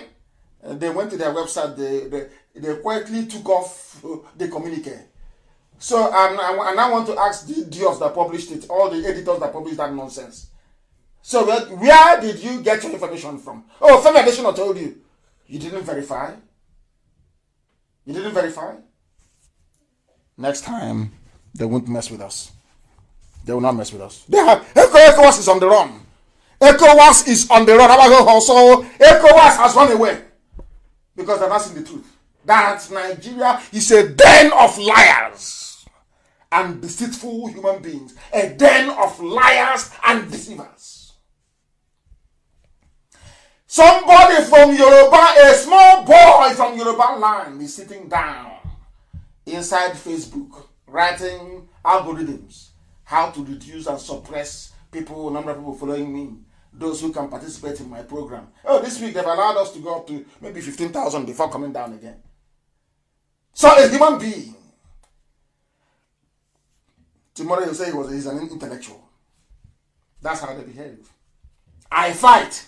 If you want us to be very reasonable and very polished, fine. You want us to speak Queen's English, I'm all for it. You want us to go into the gutter and use broken to squash ourselves. And if before you come into the gutter, I'm already there waiting for you. I mean, inside, I bet we go into the sewage and we play it deaf if that's how you want it. The zoo is gone. We have destroyed the zoo. It's gone. Don't be upset. I don't want to take the glory that belongs to God. God gets all the glory. Allow me, please. I want to gloat a little bit. I told them I will destroy them. With the truth. No bullet yet, oh. That may come later on. No bullet yet. I said I will destroy Nigeria. From this pulpit of truth. And it's gone. You have no president. Now, even ECOWAS have discovered that you're a bunch of liars. And they have deleted the nonsense that they wrote. Calling it a communique. Go and look for it as you can. It is no longer there. It's gone. And now, they are now calling them frantic. ECOWAS headquarters, please. Is it also in Abuja? Put it back. Put it back. Nnamdi Kanu is on the air. He's telling the people now that you removed it. Put it back on again. That's what they're going to do. Better group done it. You have seen there is no link to it. It's a lie. It is a lie. Bloody criminals. And some people are doubting me that Nigeria has a government. How can Nnamdi Kanu be saying this? There is some. I now want to bring you the latest from inside Asorok. That there is nobody there. Lord have mercy. Lord have mercy. Zoo is gone. And I will never stop thanking Elohim. You see, every day, I remember when I went to Jerusalem, I went to the wall, to the temple built by Solomon, built by King Herod. I went there to pray, and I keep saying to God in heaven. They said, what do you want? I said, I want Biafra. I want nothing else in life. Only Biafra. I don't mind if I sleep outside. I don't need a house. I don't need a car. I need nothing. Just give me Biafra only. And you've done it for me. I said, okay, go, I'll give you Biafra. It's going to be very tough, but I'll give it to you. Remain on the path of truth, and today the zoo is gone. The zoo has collapsed. Odago, it has fallen. Never to rise again. That's it is gone. How do you know it is gone? There is a saying in Igbo language, and the one can tell you to use your tongue to count your teeth. We want to use our tongue tonight to count our teeth. And listen very, very carefully, please. Listen carefully. Remember that meeting that they said the governors had with Jubril. They called him Buhari. And I came to on air and I talked about it. You know what they did? They have changed their tune now. They have changed. Hey! They have changed completely. It was no longer Buhari they spoke to. This is the entire governors of the Federation coordinating on COVID-19, how to feed people, how to manage their various emergencies. Hey! Do you know how I knew? The day I knew that there was absolutely that there actually nobody inside Sorok. Well, how was the way that Wike spoke? I knew. You know we have sense. Once Wike spoke, I said, it's over for the zoo. If there anyone there, he wouldn't have spoken that way. That governor's meeting, this is somebody they want to make us believe that ECOWAS appointed him as the coordinator. He could not even coordinate his own governors. Because according to this letter, written to Boss Mustafa, not written to the vice president, not written to the president, given the seriousness, given the national importance of this intervention program, it was not even chaired by the president. It was chaired by the vice, they claim. And the letter was written, you know that's so stupid. The letter was addressed to Boss Mustafa, an ordinary secretary to the government, about a government intervention plan. Governors are writing to the secretary to the government.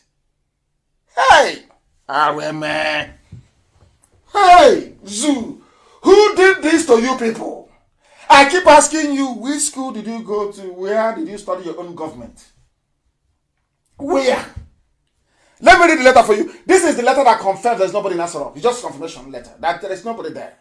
Let us use our teeth to, our tongue to count our teeth, please. Listen carefully. This letter came from the Nigeria Governors Forum. I don't know. If you have it, please circulate it. If you have this letter and want it circulated, I need it to be on my wall. I want it to be on every platform, please. Hey, I want it everywhere. This is the proof. Complete proof. There's nobody there. They are marking time. And COVID-19 is not relenting. Most of them are down. I said most of them are down. They will never rise up again. You watch and see. I said to them, give me Biafra. They said no. They locked me up. Give me Biafra. They said no. We will kill you. Give me Biafra. They said no. You're terrorists. We're going to do all we can to extradite you. They're talking rubbish, of course. And I said to them, if you do not give me Biafra, Somalia will be better. I am sure even Somalia, as far as they are, what people are passing through now in Kanu, they're not passing through it. That was why El Rufai packaged a few diseased Almajiri and sent them to Enugu, so that we can also feel the pain. They were planning to reduce the population of Biafra. When I was in prison, they said yes. When they offered me 5 states, you can take your 5 states. One came to me, yeah, you can take it, but we'll make sure that your population is reduced. Now, you see what God is doing? I'm not happy that anyone is dying anyway. God knows I'm not happy. I hate to see people suffer. I've been through bereavement. I don't want to see anybody go through that. But when you plan against Biafra, this Biafra is under God, not under any flesh. That is why we call Chukwukika Biama the supreme of the supreme. We don't go through anybody. We go to God direct and say, we are your children. Let your will be done. And he said, go, and I'll show you my will. And it's not happening. There is no government in the zoo. And they're also dying. There is this letter, Nigeria Governors Forum, the Secretary at 51 Lake Chad Crescent, Maitama in Abuja. They are right. Governors of Nigeria is addressing the letter to Secretary to the government. You know, people who are not well informed, people who are not well lettered, people who are not of a sound or sane mind will tell you, it doesn't matter, but it's the secretary. I now challenge you to show me any letter in America that operates a similar system where the Governors Forum in America ever wrote to anybody in the White House apart from addressing the President of the United States of America. Show me anywhere in the world that you have states addressing a letter to a president, head of state, a letter of national importance, a letter of national urgency, a letter that should convey the very dire situation of the citizens of that very country, and they're addressing the letter to an ordinary secretary to the government. And the chairman, Presidential Task Force on COVID-19. A letter of national importance when heads of state come out every day to let the world know how they are coping. Let's read the letter so you understand what I'm saying. That's what I'm saying. COVID-19 protocol. Nigeria Governors Forum impute on the proposed presidential intervention. Nigerian governors are writing to the president, but there's no president, so you have to send it to Boss Mustafa. The man that I told you a few days ago is the one actually making policy pronouncements. Remember I said it? On when did I broadcast? That was on Wednesday. I said on Wednesday. This man should, I don't know that he's even gone further. He is now Abakari's replacement, albeit on interim basis. Let's continue. I'm now reading the letter, please. Listen very carefully.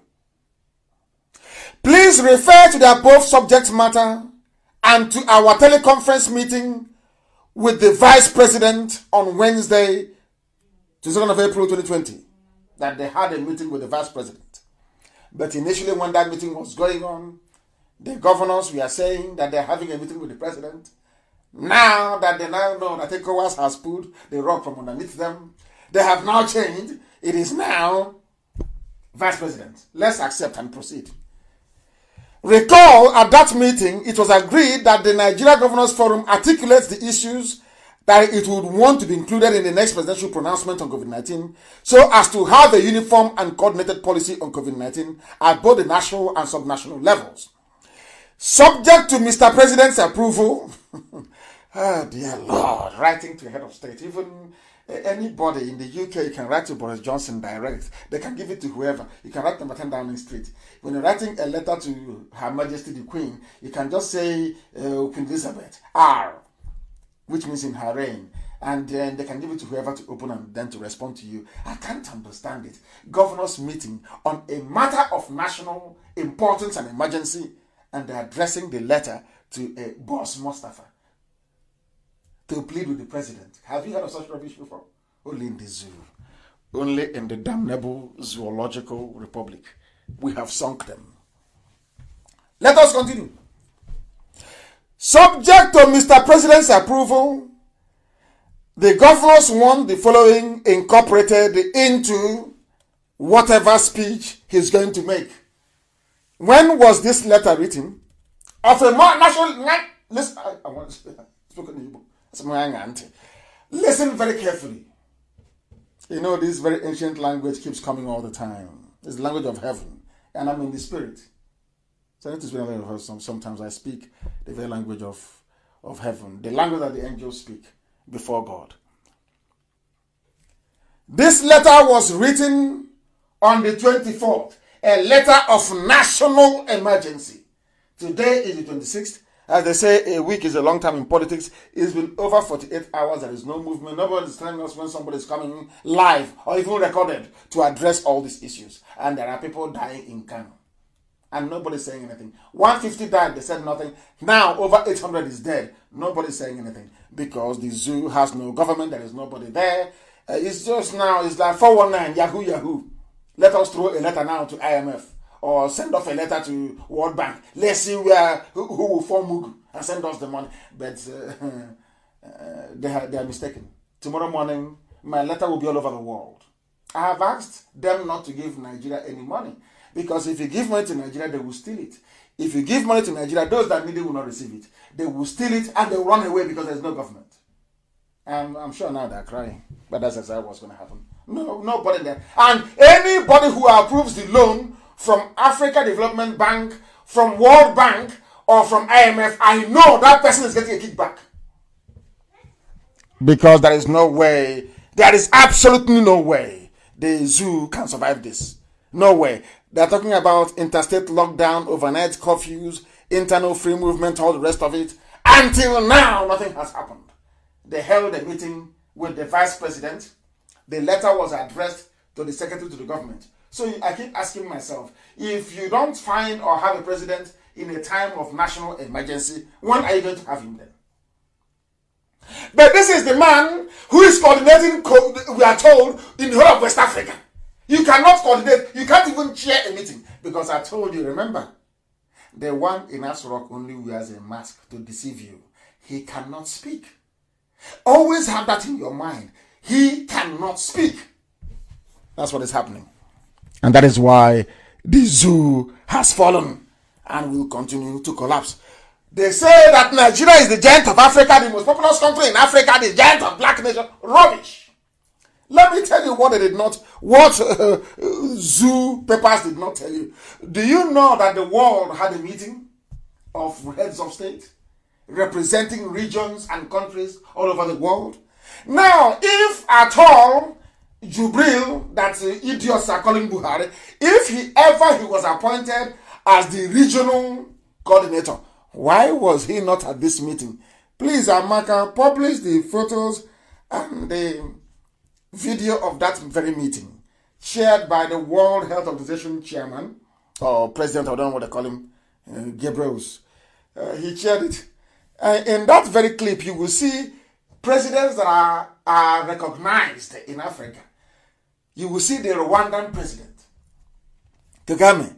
You will see the South African president. They were there. But you claim you are the giant of Africa. Giant by mouth. And I need one just make him mouth. Giant. They call ordinary Rwanda. Rwanda of yesterday. That is to tell you that anywhere you have Fulani Janjaweed, you can never have progress in life. As long as Fulani is in power. That was what Gideon Oka saw in 1990. Once they are there, there is no progress. Write it down on a piece of paper. And tomorrow they will tell you, oh, we want to, it's our turn. It's our turn again now. We want to retain the power in the north. Look at your life, how miserable it is. In that very Zoom they had, you can see all the heads of state. You can see Kagame, ordinary Rwanda. You can see, because everybody now knows that Buhari is dead and Jubril has run away.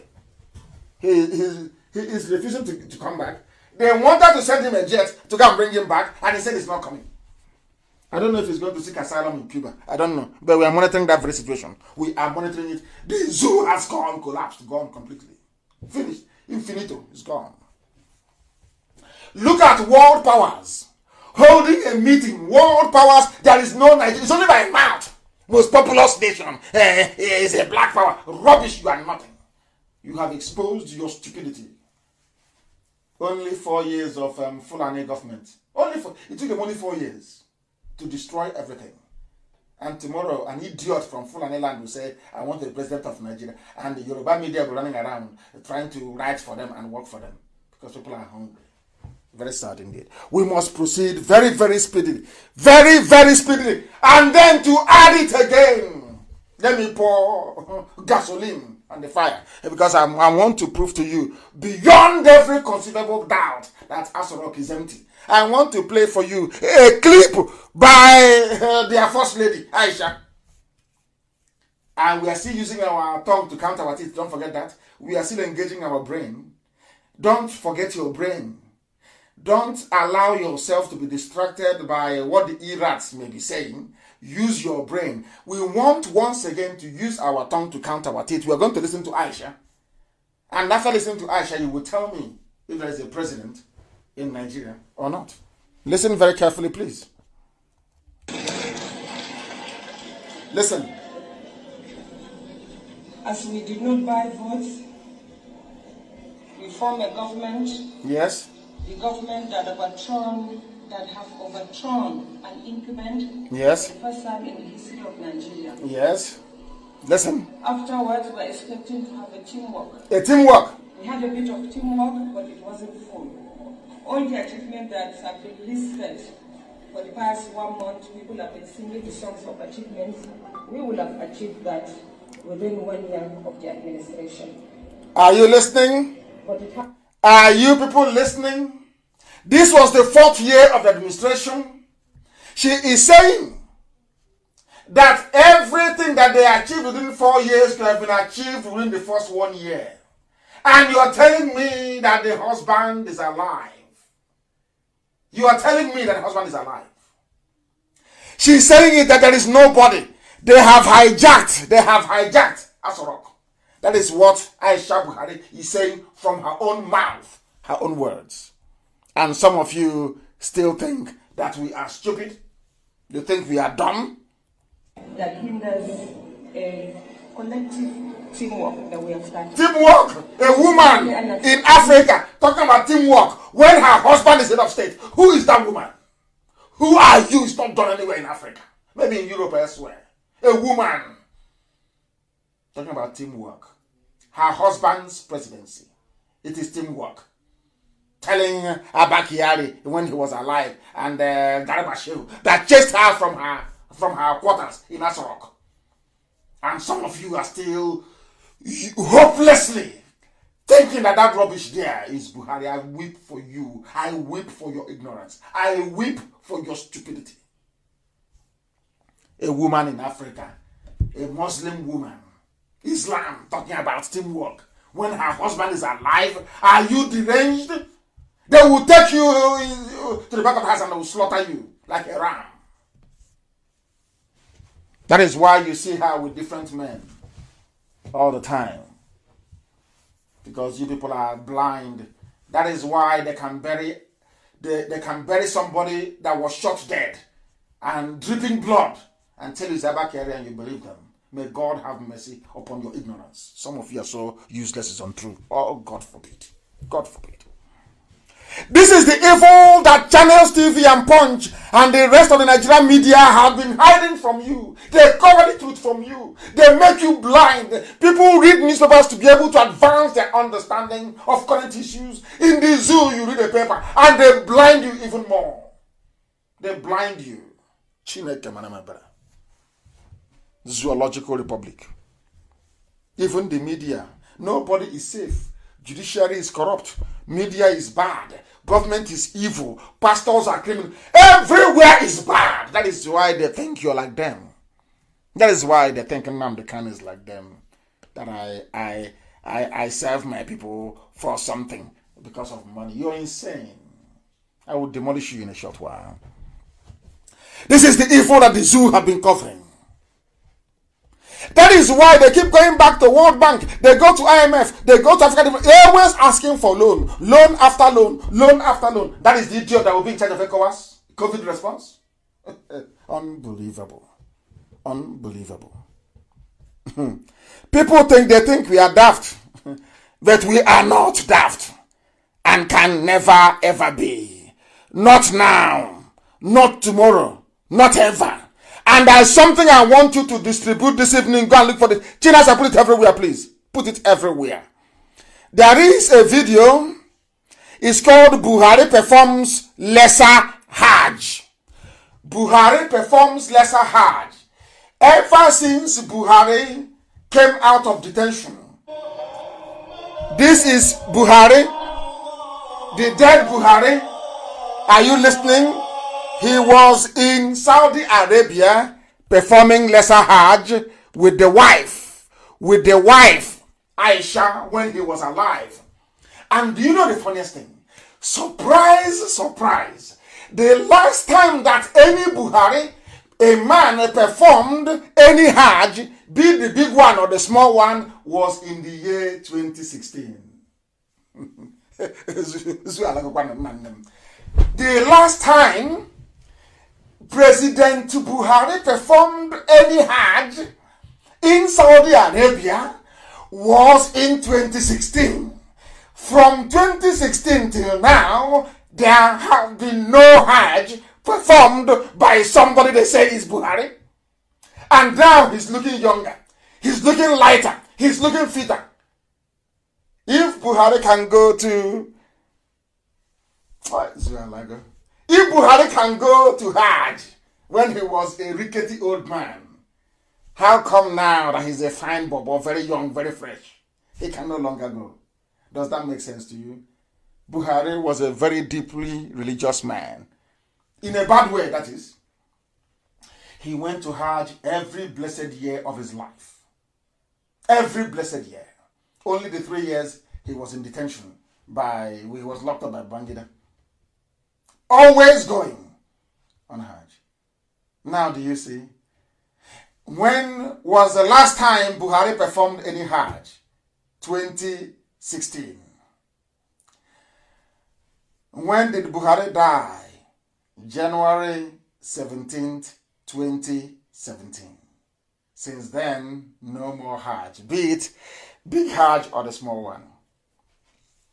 And do you know why there's been no Hajj? The only person who can speak is Jubril al-Sudani.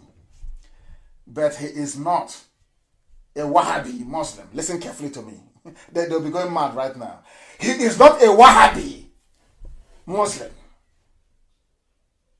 Wahhabi is the strand of Muslim. You know, you have Shia, you have Alawi, you have Wahhabi, you have all these different strands of Islam. The same way you have sects in Christianity. You have Protestants, you have the Catholicism, and you have the same way it is in Islam. They're not one as you think sometimes. Do you know that Jubril is not a Wahhabi? And he doesn't know how to pray the Wahhabi prayers. Now, please, Amaka, look for the picture of anybody that has it. Look for the picture taken in a mosque of Bukola Saraki, the emir of Kanu Sanusi, and the thing that they call Buhari sitting down on the floor, Jubril. You will see the way he was handling the Islamic chaplet. He's not correct. They were looking at him as if he was mad. Look at it very carefully. Oh. Zoo Alagoni. Zoo is gone. Zoo is gone. The zoo is gone. Completely gone. Gone and gone and gone. Zoo is gone. The zoo is gone. I don't know what is wrong. We are trying to get some of our stuff working. For some reason, it stopped working and we want to get it back before some people get cut off. Before some people are cut off, we want to get this thing done, please. You must bear with me. You have to bear with me. I don't know what is wrong with it. I don't know why it went off. I think it's back on again. I believe that it is back on again. It's back on again. Ask yourself that question. Go and look at that picture very well. You will see two of them looking at Jubril. Jubril does, I don't know what they call that Islamic chaplet. I've forgotten the name, what they call it. Islam, they copied Roman Catholicism. Are you aware of that? How many of you actually know that Islam came after Christianity? After Catholics, they came and they copied it. They even, the rosary you used to pray. That bead you used to pray in Roman Catholic. That's something they use in Islam. Because Muhammad copied it verbatim. And so the angel Gabriel told him, go and check it, you will see it there. The same rosary, Islam, let me call it Islamic rosary. Islamic rosary they used to pray. Go and look at how Jubril was handling it. He was not handling it very well. He wasn't. And they were looking at him in horror, in shock, thinking, what is this idiot doing here? To tell you that Buhari is no more. The last Hajj was in 2016. The last year that Buhari, he saw 2017, yes. And then I went to court. And I told him what God said I should tell him. And he died. He fell down. I was in court. He was watching a live feed of me appearing in court. God gave me a mission. God spoke to me. That I should show him the word of God. That if once he will collapse, he will never get up again. When I told DOS, they didn't believe me. Go and ask anybody in DOS. They drafted the letter. They sent it. I said, God said he must see. The book of Exodus. Once he sees it, he will collapse. He will not get up again. I was in prison. I got a revelation. And I did exactly as God told me. He was watching me live. On the 17th of January of 2017, I was in court. He was watching the live feed. Once he saw the word of God, he collapsed, went into a coma, and died at King's Hospital in London. Never recovered till this very day. They don't know who they're playing with, do they? They're mad. Go and ask them when he collapsed. He was looking at me and he collapsed. Go and ask and they will tell you. Who ordered the raid in my house? Was it not Abakari who ordered the raid in my house? Watch what will happen to all of them, one after the other. Watch and see what will happen to them. That they may know that this God I worship, is indeed supreme. I don't go through anybody, to God direct. Because this very mission he gave to me. The last Hajj was performed in the year 2016. Since then there is none. Maybe tonight they will start running around trying to put something together. They will try to lie to you. They will start editing a video now, this night. Let them edit and bring it out. I will dissect it live on air. I told them they should have listened to Bishop Ngila. They should have listened to him. You should have negotiated and given me Biafra when I asked you to give me Biafra. When you gave me 5 states and I said no. Give me Biafra and I will go. If the rest decide to stay with you, that is your business. Allow me to have a referendum and you said no. And God said he will destroy you.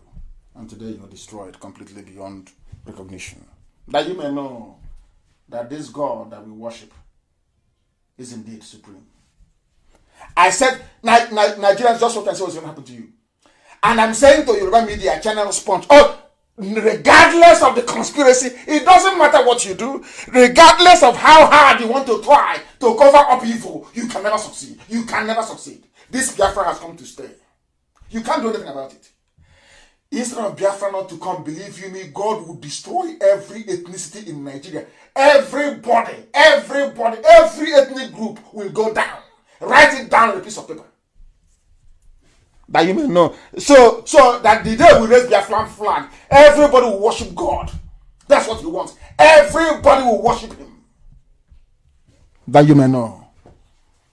Evil is everywhere. But are we not winning? We are winning. The last Hajj was performed in 2016. Go and publish the pictures of people complaining in Kanu. People are complaining. There is no food. In the midst of hunger, there is a pandemic. A very deadly combination. And who are the people responsible for the state of affairs in Nigeria today? It is Fulani cabal. Fulani rule. Fulani. They know nothing. They pretend they know something. Their brains are empty. And instead of Yoruba to tell their Fulani masters, what you're doing is wrong, it will not work. They say, oh no, Ejosa. Trying to cheat the Igbos. That's what they're doing. How do we cheat them? That's all. And when they were thinking on how to cheat us, God in heaven had other plans. And that plans is being made manifest now. That they may know that IPOB is something else. Now they will know. Now the people are protesting everywhere. People are dying and they're also protesting. A very perfect ground for the spread of a pathogen. And it's happening now. That's why we pray for Kanu. People are going to die. As I told you, they will. Don't bring in the Chinese. They say, leave Nnamdi Kanu. He talks too much. He's on the air all the time he's talking. But I warned you, do not allow the Chinese to come in. If you see them in your community, drive them away. If you see you people are going to die, you will die, I'm telling you. This is where they boil a cat alive. And the cat is alive and they're eating it. Okay, you will see. It seems you don't know. Yoruba must change their ways. They must change their ways. They must change their ways. Because if they don't change their ways, they're going to suffer. When I get to what I have to say later on, then I will add a few things to it. Because right now, people are dying also in Yoruba land. Do you know why they're dying? Remember a few months ago, I keep saying remember. I hope you're remembering. A few months ago, I told you that Fulani can never ever arrest their own and keep that person in jail. I told you that. After a few days, 50 Boko Haram standing trial in Bauchi, or is it in Gombe? Rubbish. And I also warned all of you, the reason why they give you, always they send to you Fulani police commissioner, is to control you. It is to control you. But when I tell you about it, they say, oh, he insulted Nigerians. He's rude and insultive. He is not like he should be talking like a statesman. It is people talking to you like a statesman. That is why you don't have any water. That is why Fulani are killing you. Nobody can talk. That is why you have no good rules. That is why hunger is wiring everybody every blessed day. Because you prefer cosmetics to substance. I tell you the truth, so you can repent, both inside and outside. Repentance is more important, if you don't know. Now listen, this is from Ondo Monarch, Ondo State, Ondo State. From a traditional line in Ondo State, published by the same Punch, the Gota Punch paper. It's the Yoruba news, so I will read it. Police have always released any headsmen arrested for attacking us in Ondo. Now I ask Yoruba, why are you supporting Fulani regime? Why? This is your monarch. A Yoruba monarch is complaining. Every time we arrest them, give them to the police, they always come back. This man is Oba Williams Akin Yemiju. He is the Olugushin of Igushin town in the Akure North local government area of Ondo State. He gave an interview. We arrest them. They attack us. They kill us. We don't want to kill them. We are peaceful. We take them to police. Police release them because they are Fulani. Fulani killers. And when I tell politicians in America that police, army, and that they are working together, they say, oh no, they're looking for water to drink for their cattle. Ondo Monarch. Not IPOB, not news from Biafra, from Yoruba land. And then I ask Yoruba, why are you supporting Fulani? I ask you. Why are you supporting them? You want your people to be dead as well? You want your people to die? Is that what you want? Is that what you want? Fulani people are everywhere killing. Imagine if it were Igbo people. Imagine if it were Biafran people killing. Imagine if it were to be a job or if it were killing people. What would they say? What would the world say? They will kill all of us. Even those in America, they will kill everybody. But here, all we do is we complain. COVID-19, headsmen, terrorists, kidnapping, killing. Where are they killing? In Benue. They are killing in Delta. They are killing in Southern Kaduna. Huriwa, which is the Human Rights Writers Association of Nigeria. Alerts Buhari. Which Buhari are you alerting? The one in Saudi Arabia in a grave? or the one with a hole in the neck in Cuba, or the one that even the governors cannot see. I go, okay, address a letter to address a boss Mustafa. Maybe you get audience. Do you see how bad Nigeria is? They are now the killing of people is no longer news. It's nothing. They are killing us, kidnapping and killing in Benue. Nothing. Benue, are you not the people that they lied to and said Biafra is your problem? Delta, are you not our own Biafra that they came to you and said, oh, you're not Biafra, you're Niger Delta? Has it stopped them from killing you? Has it stopped them from killing you? Repent. That is the essence of this program. All of you must repent. Not even apologize. Time is not now. It's not right for apologies. Later on, you can apologize. Right now, you must repent. Yoruba must look at themselves and say, from today, enough is enough. This Fulani nonsense is too much. But of course, they have Yoruba Muslim in Kwara. That is the problem we have. Those ones, they will never change. That is the only problem they have. How they can overcome it, I have no idea. They should try. They should try and overcome it. We are live and we are direct. The time now is 19 minutes past the top of the hour. The whole world is listening. 19 past 9 in the evening. Let me preach the gospel of heaven.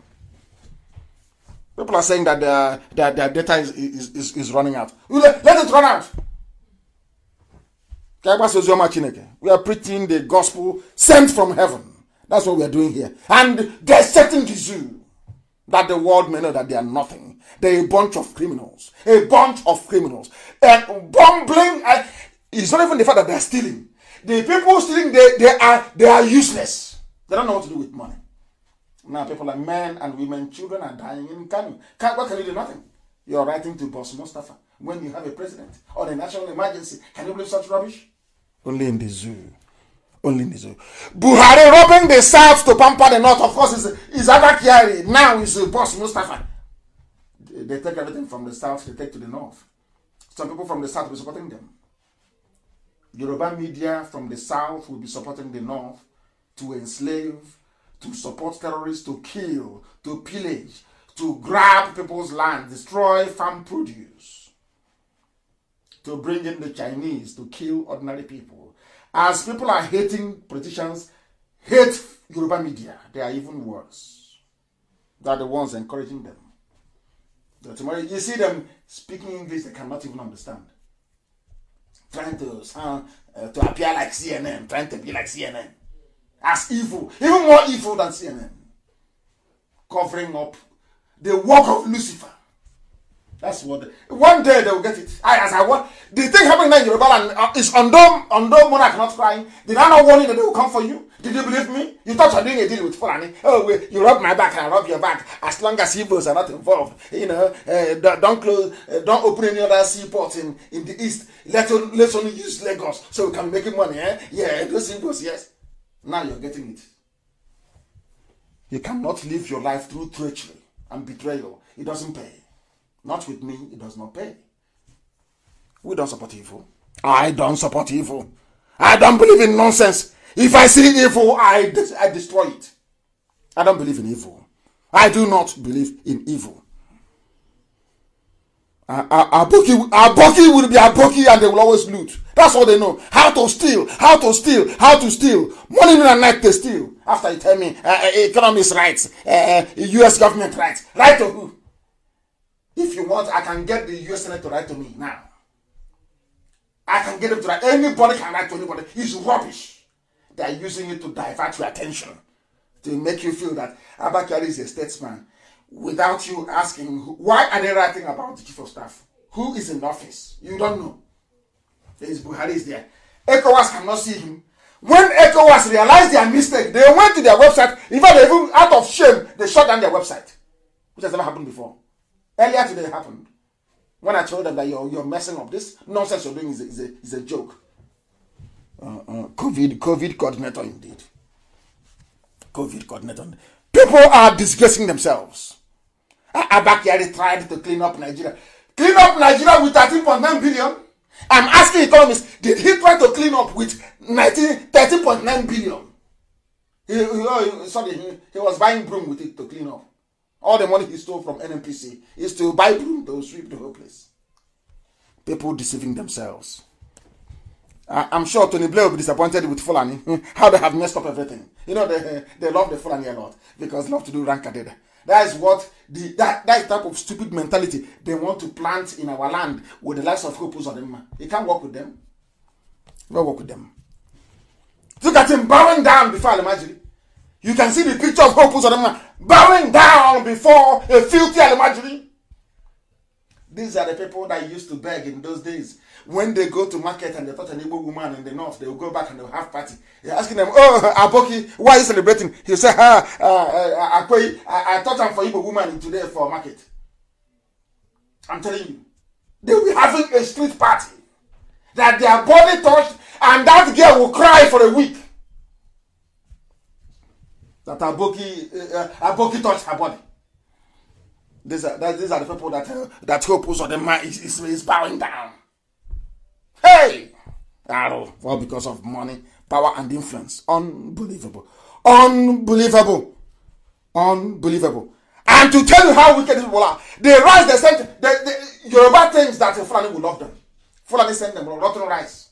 The same rice that this life is so funny, you know.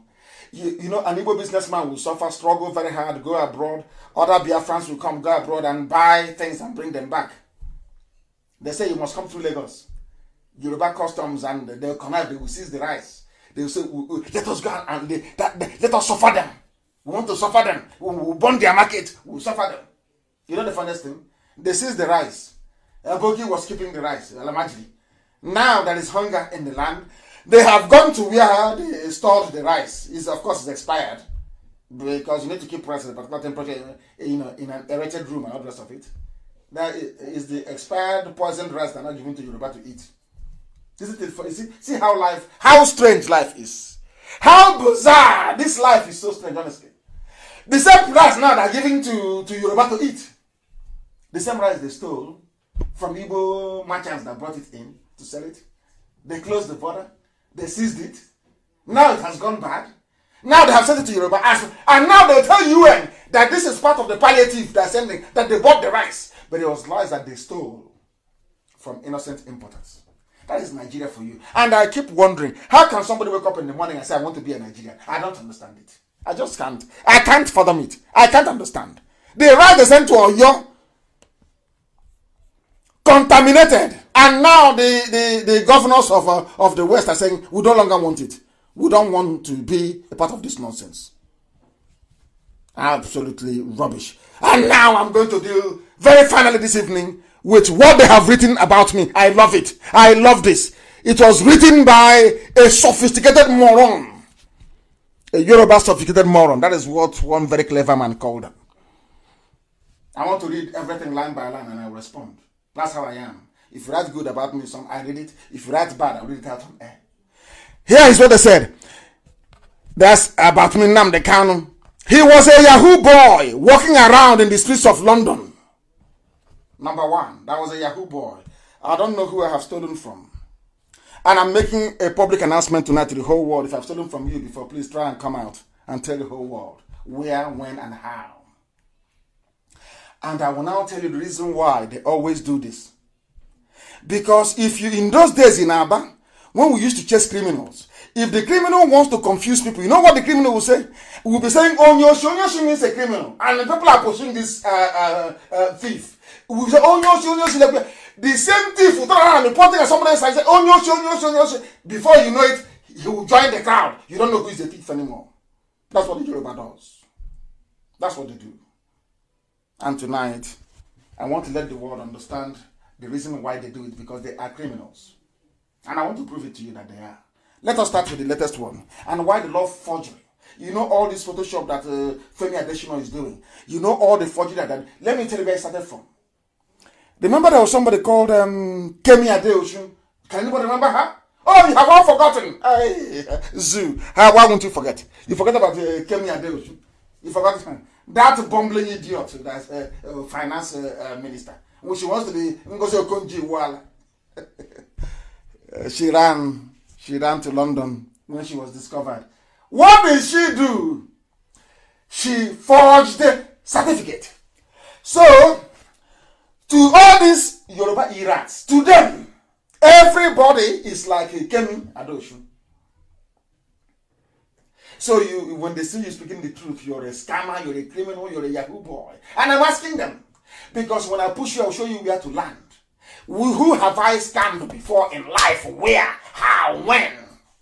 That is none. But it's just to damage my name, because they know that people don't read beyond the headlines. If they say, oh, maybe Nnamdi Kanu, we should stop listening to him, we should stop following him, he's a Yahoo boy. Or they will think I will not read it. They don't know me very well. I will read everything you say about me, and then I will respond in kind. One, Kemi Adeosu is from where? A Yoruba woman. What did she do? Forged her way into office. She forged certificate. Because Oluwole is in Lagos. That's where they forged it. That was where they trained Femi Adesina to forge in forgery. She was as a forger of certificate. She made it all the way to finance minister. But people who are learned from Biafra land are all over the world. Nobody will call him to be a finance minister. No one. He's a forger. Kemi Adeosun is Yoruba. I'm reminding the Yoruba boy writing this junk. I just want to, because the whole world is listening now, isn't it? I'm Nnamdi Kanu. Where did I do Yahoo? Where to who? Where and when? Yeah, time, place. I'm giving you example. Those that you look up to in Yoruba land, they're criminals. I'm telling you now, the whole world is hearing me. You know me, I don't fear any mortal, and I don't mince words. Listen carefully. The second person, remember MKO Abiola? Bashorun, the honor Alekatamfo of Yoruba land. He was a criminal. He was a 419er. He was a forger. I'm saying it before the whole world. The person that you voted for, June 6th or June 99, I don't know what it is. You voted for him. Do you know why Babangida did not give him power? Because Babangida told him that you're a thief like me. You stole money like me. So all these things you're saying about corruption, repatriating money from America is all rubbish. He is a Yoruba man. His name is MKO Abiola. He was a criminal that you are celebrating. They have, only in the zoo, you have public holidays to celebrate somebody who was a thief. How did Abiola steal, you're asking me? Because as I said to Yoruba, if you're attacking Nnamdi Kanu, I decimate you with facts and figures. Not that's not your mama, your papa. No, I give you facts and I give you dates and I give you figures.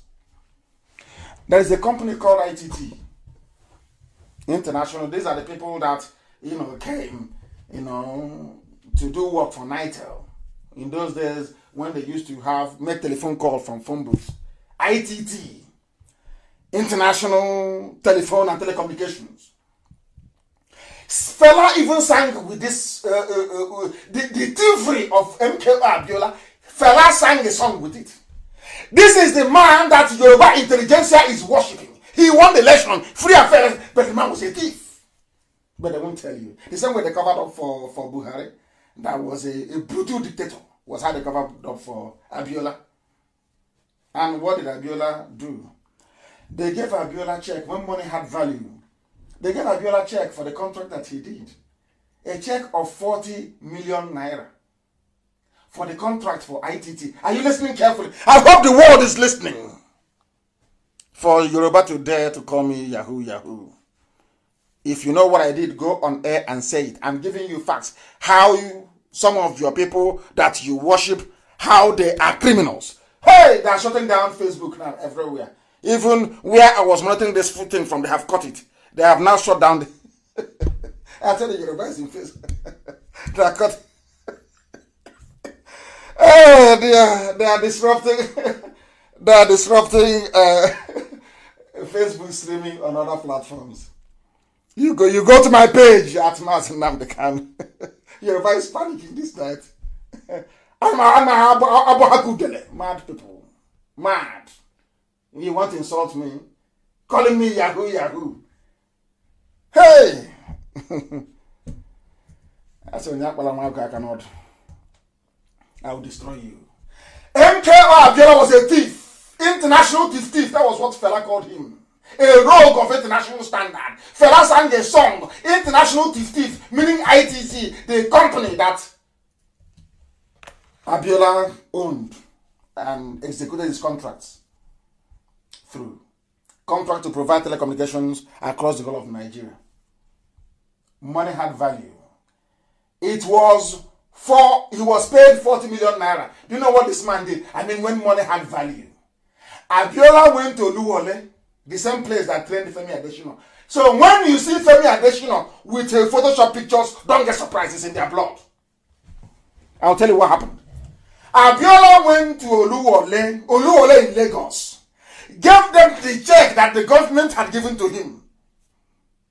The Federal Minister of Communications gave to him. P&T in those days. Abiola forged and changed from 40 million to 400 million. He added the 000 until he got to 400 million. Go and ask anybody, any Yoruba man. Go and ask them. So the Abiola that they worshipped was a Yahoo man, was a fraudster, was a criminal. So therefore, whoever leads Biafra must also be a Yahoo person. Do you see how they reason? And now the world knows that Abiola was a thief. The one he gave public holiday on June 12th. That is why sensible people don't celebrate it. Because he was a criminal. Abiola was like every other person in the zoo that's ever held power. Was a thief and a criminal. And now let me come to Chief Obafemi Awolowo. Yoruba, you think that you call Nnamdi Kanu a Yahoo boy and I'll let you go free? I will hit you with facts and figures. Awolowo was also a thief and a criminal. I'm saying it loud and clear so people will hear. If you're wearing headphones, raise the volume so you can hear me very well. Chief Obafemi Awolowo was a criminal. 419 and Yahoo, and I will tell you why, how, when. Immediately, the war started. Ojukwu released him from prison in Calabar. And you understand that he will go to Yorubaland and declare Dudua. He never did. On getting to Lagos, Gowon called him and gave him the vice chairman of the Military Ruling Council. He accepted it. The only civilian in the history of Africa to hold such a position. A civilian vice president in a military regime. Never heard of. But Yoruba took. He took it, he wanted to spite the Igbos. That's why he took it. He took it. Despite his gentleman's agreement with Ojukwu. Now let me tell you what happened. He not only engineered the starvation, let's leave that to one side. Immediately after the war, he was also the finance minister. What he did was a classic Yahoo 419. Do you know what Awolowo did? Awolowo was said to go on, please, in the interest of national cohesion and unity, let us suffer the Igbos more. Every money they have in the account, every Igbo man with money in the account, we are only going to give him 20 naira. 20 pounds. It doesn't matter if you're a millionaire. It doesn't matter if you're a trillionaire or billionaire. No. Immediately after the war, you go back to take your money from the bank, which is one of the greatest robberies of all time. Now you understand why I hate Ohaneze. Ohaneze never pursued this. A legitimate claim, they never pursued it. Because they went and they bribed some of them. As always. Awolowo took your money, or your family's money, because some of you listening are very young. Took my father's money. Took the money, impoverished us, everybody. It was a Yoruba man. Stole all our money. Invested it in Odua group of companies and the Dolu group of companies. Stolen money. Stolen money from the homes of Biafrans. Nearly 5 million killed, starved to the oblivion. He came back and he took our money. Nigeria never gave us anything. And we survived to, you can see how we are doing today, all over the world. Awolowo stole that money and was waiting, and was waiting, and was waiting. You know what he did with it? Oh dear, this people. He was the one that advised Murtala Mohammed once Gowon was overthrown. He advised Murtala Mohammed that the best thing for them to do is to nationalize most companies in Nigeria. Most foreign companies.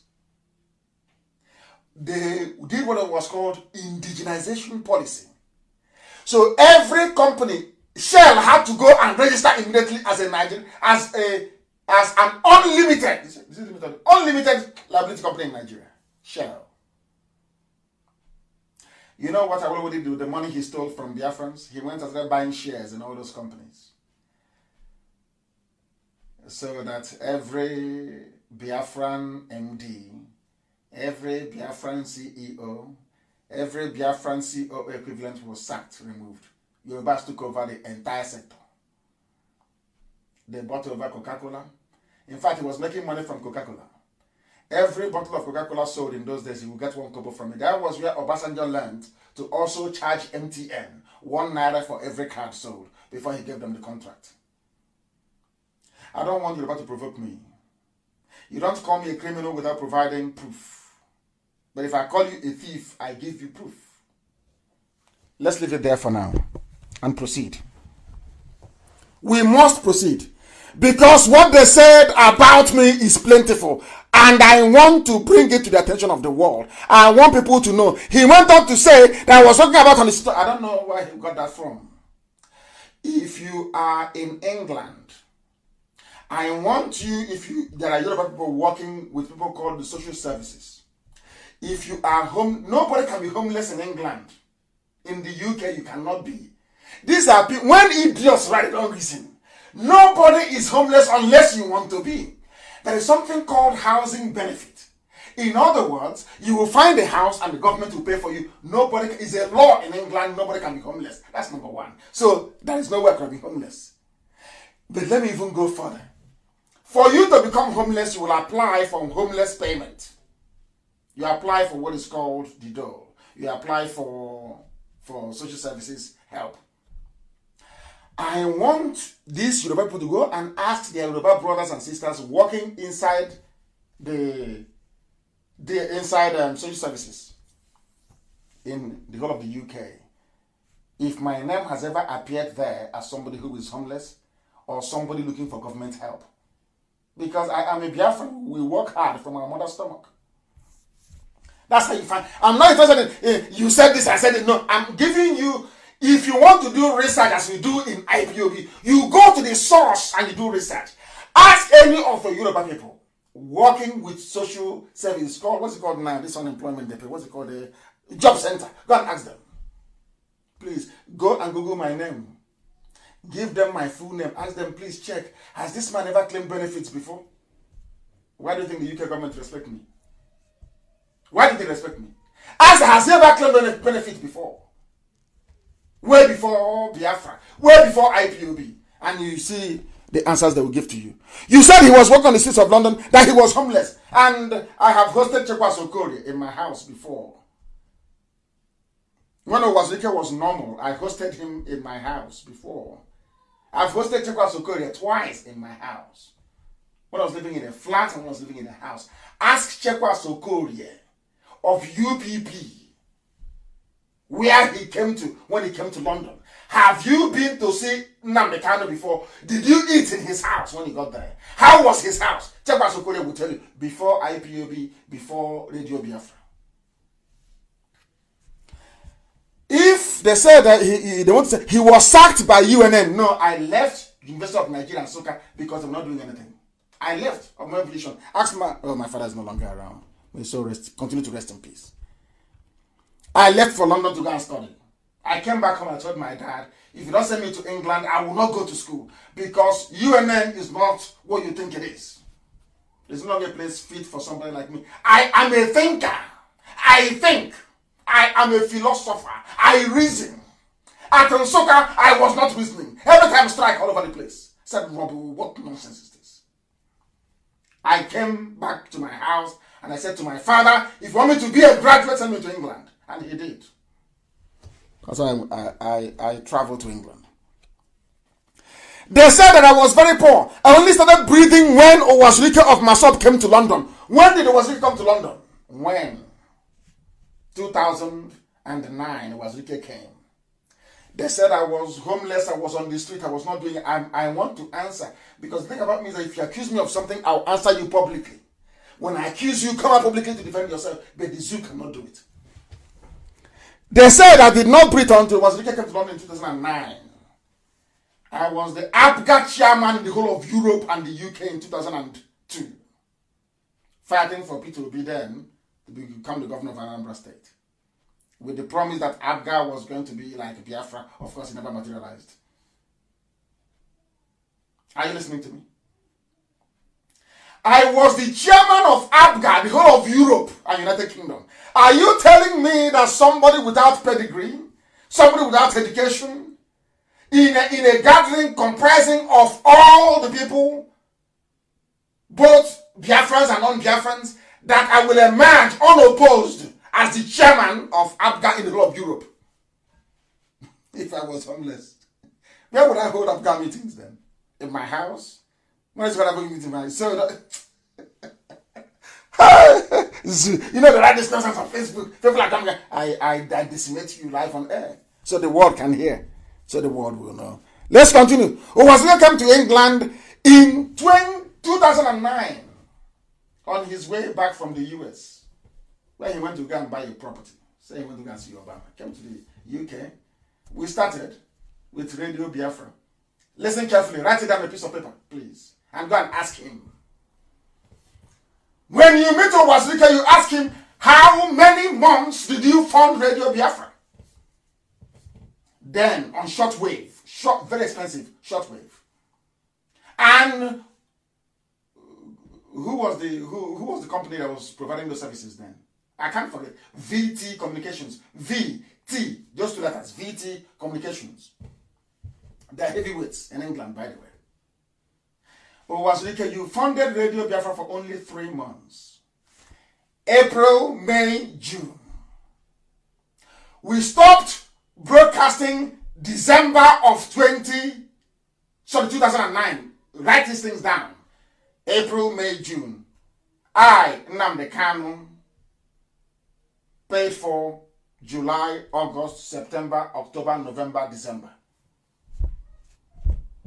And I went bankrupt because shortwave then was very, very expensive. I paid, personally paid. When it finished, December of 2009, we tried and tried and tried and tried. I went back home to go and tell Owasile that this radio is very important. And why did he stop it? He stopped it because he felt that Radio Biafra was becoming very powerful. That's all. I revived myself. Thought I was dealing, of course, myself, they're very good people. It's just the leadership that was rotten to the core. And we left them. 2010, 2011, 2012. My own able deputy Uchemefo persuaded me for 2 years. Uchemefo was on my case for 2 years. That I should fund the reopening of Radio Biafra.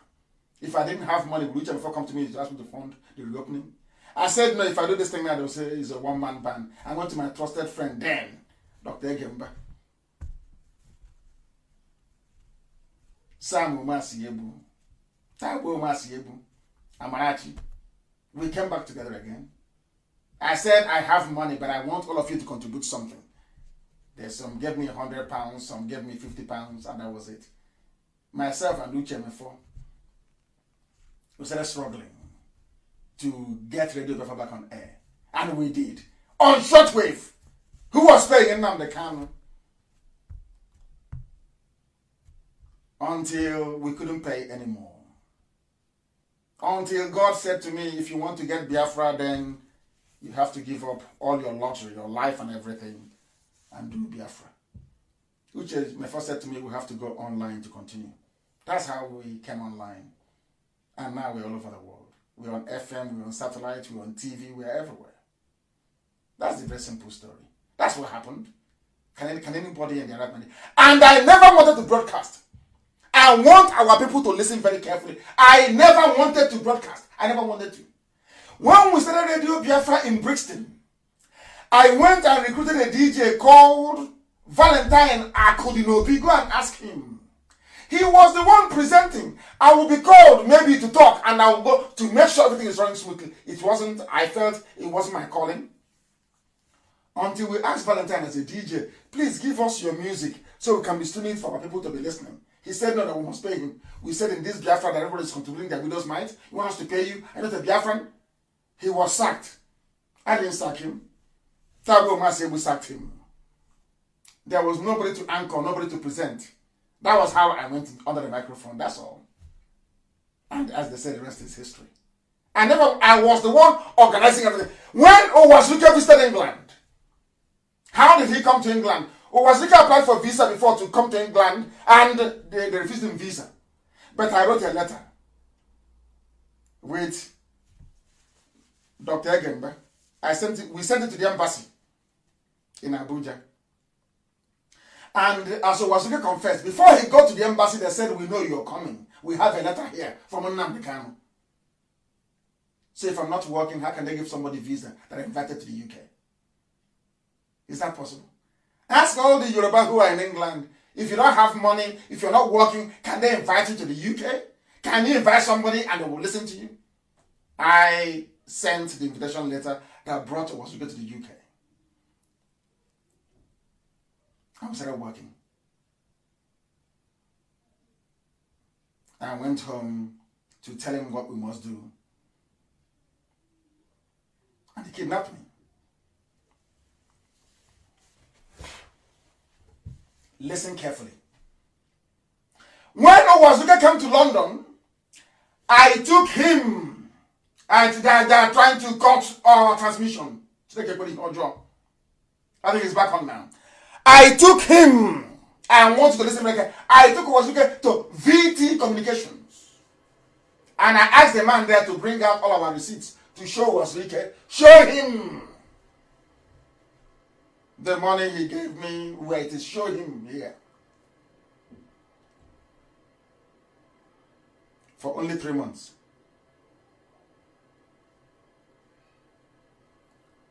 I paid for the rest. That is the truth. The absolute truth. He became financial secretary of MASOP. I was never the financial secretary of MASOP. They said I embezzled funds. Which fund did I embezzle? Who gave me the funds? Where, when, how? He took over Radio Biafra. Radio Biafra was dead. December 2009, when I could no longer fund it. Owasuka funded Radio Biafra for only 3 months. Go and ask people. Only 3 months. I funded the rest. When we went back again on air in 2012, we went through people called WRN. When my money ran out, we went online. As simple as that. God said, this gospel you must preach. And we did. That's what happened. And heaven is my witness. I was no financial secretary to anybody. He said he took over the radio. He had no money. They said, I am the owner of Alpha Phoenix Consulting Limited. I have been paying tax to Her Majesty's government for years. It's my company. I own it. It's a consultancy firm. It's still at the company's house till tomorrow morning. It's called Alpha Phoenix Consulting UK Limited. Go and find it. It is there. You will see my name as the director and Dr. Egemba as the secretary. We own it. And we pay tax. If you don't make money, you cannot pay tax in the UK. And I paid tax for years.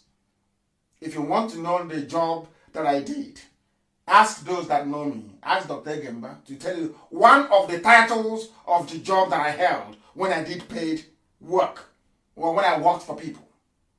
They will tell you. I manage white people, not blacks. I was at managerial level. Ask them. Ask them. They will tell you. It was somebody that went to a company I used to work for and said that I breached fiduciary, that I secured a very lucrative contract for my brother's company, Case Estate Services Limited, that was run by my younger brother in England.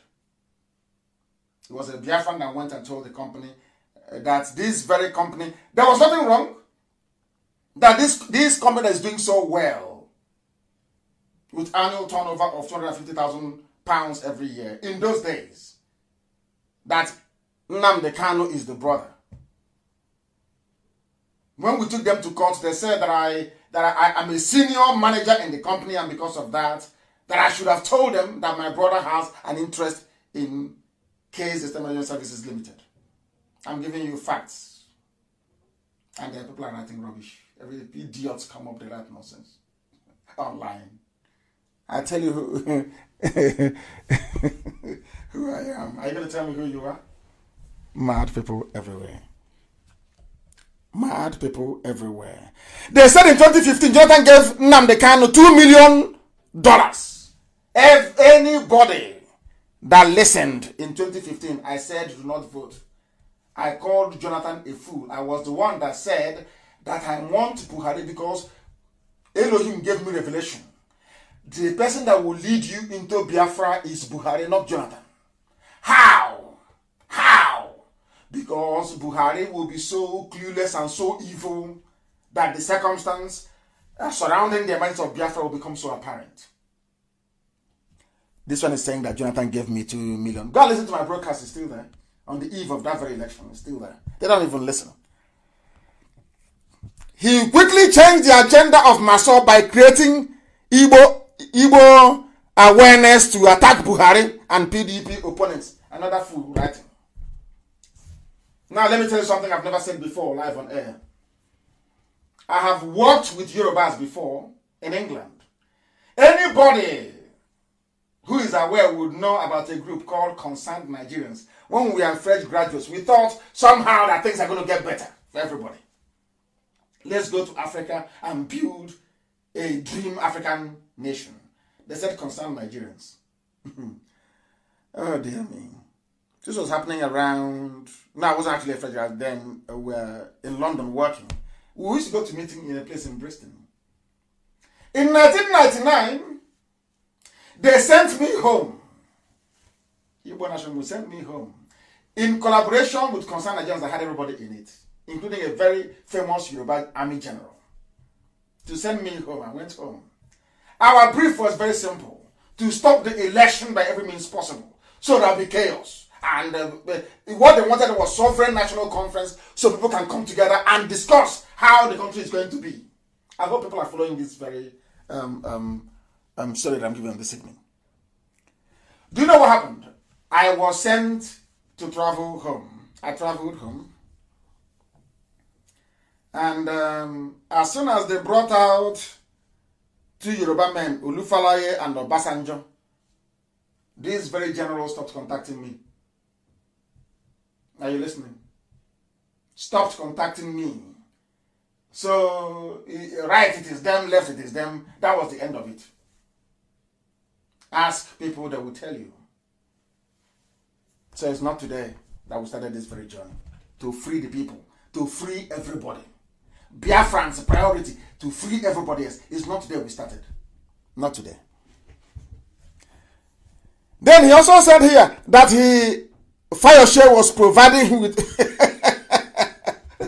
It's not Fayoshe. No one, maybe that's why they're holding Oshibanja as well. He's giving me information. Nobody gives me anything. It comes straight from heaven. Revelation. That's why everything I say comes to pass. They say I am drunk with power. I love my people. If you know how much I love Biafra, you cannot say such nonsense to me. That I'm drunk. You don't know how much I love. You have no idea. What I am prepared to give for Biafra, you have no clue. It means you don't know me. They said he doesn't have a house. He was homeless. Hey, these people are so useless. If you're a Yoruba person, oh my goodness, why is this thing getting like this? Why are they trying to cut this program? Why? I want to cut this program. I don't know what's wrong with them. Listen carefully, please. Listen very, very carefully. They said he has no house. He was homeless. He has no house. That's what they claim. If you know anybody who is Yoruba and who is into conveyancing, or a lawyer in the UK, ask them to use my name once again to do a search to see if I own a property in London or not, and when I bought that very property. Because every piece of land you own, because after all a house is a land as well, is registered with the land registry in the UK. And if you go to the land registry of the UK, you will see my name there. and you see the year that I bought my property. And then you will be able to know. You will be able to know that all the nonsense you're writing is pure crap. You're saying it because you know that Biafra is getting traction. And you want to confuse yourself and not the people. I never met Governor Fayose one-on-one before in my life. He came to court to see me. We spoke on the phone. He congratulated me when I came out. And that was the end of it. He said, I'm power drunk. I've never done any work in my life. How was I able to fund Radio Biafra? How did I manage to pay for our leader's hotel room when he came at Millennium Hotel in Kensington in 2002? I paid for it. I booked the room where Ojukwu stayed, and I paid for it with my card. So if you're not working, oh, these people are mad. They said now Nnamdi Kanu is worth over £10 million.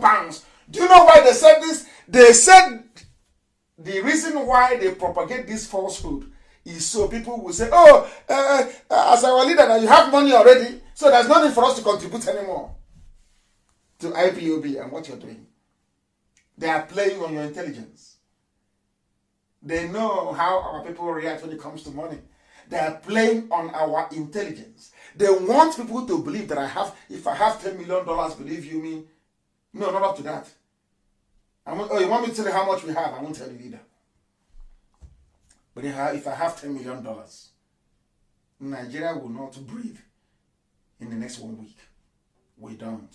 They are trying to get you to stop funding IPOB, that's all. They think we are stupid. They think we are dumb. Once we say he has money, other Biafrans will say, no, he has money already now. There's no need for us to contribute. That's what they're playing at. You know the useless Yoruba mind game. That's what they're playing. They have failed. I have no $10 million. I have no need for money. If Biafrans would not build a house in Biafra land for me, when Biafra comes, that is their business, is between them and God. But I will do my job. My hands very clean. So that when Biafra comes and I go to Arochukwu to go and pray at a new temple that will be built to the glory of God in heaven, then I open my hands and I will say, you sent me on a message and I completed it. If Biafrans want me to sleep on the street, then I will do so. But my father has a house, so what do I need another house for? They must understand who we are. That we are whiter than white and whiter than snow. And that is why we proclaim unequivocally, without hesitation, that Biafra is our religion. And here, on Radio Biafra is where we worship. And I am mother than God is my. I don't worship flesh. I worship the only one indivisible God in heaven. Elohim Adonai El Shaddai. The one supreme God. The creator of everything you see around you. And he is our God. I thank you very much for listening. No, let me not go. I promise that we are going to, I did promise you that I will take some, oh my goodness. I said I will take some questions this evening and I am prepared to do that. I'm not going to close. I do apologize. I will pray again. Of course, I'll make my closing remarks. I did say that I will answer questions this evening. If you're writing to me, please make sure you tell me where you are writing from, where you are asking your questions from. If I can actually be able to rejoin, if I can rejoin this very program, those of them who are doing this, they have pushed me out of the platform that I was on. Let me see. If you're writing, please go ahead. If you write, I will be able to read out and answer your question. I want your question, please. I can't see any questions here. There is no question. I can't see. I want people to ask me a question. Anything at all you want to ask. I want to ask a question. Somebody should ask me a question, please. A question. Do you know the type of people, followers you? No, I need proper. Ask me difficult questions, the hard ones. People have been gossiping about. That's what I want to answer. I'm in the mood for gossip tonight. I want a bit of gossip, please. Come on, Black Asher. I need gossip. Ask me questions around gossip. Let me try and answer it, please, if you can. Nobody is asking any questions. And on that note, from me, from here,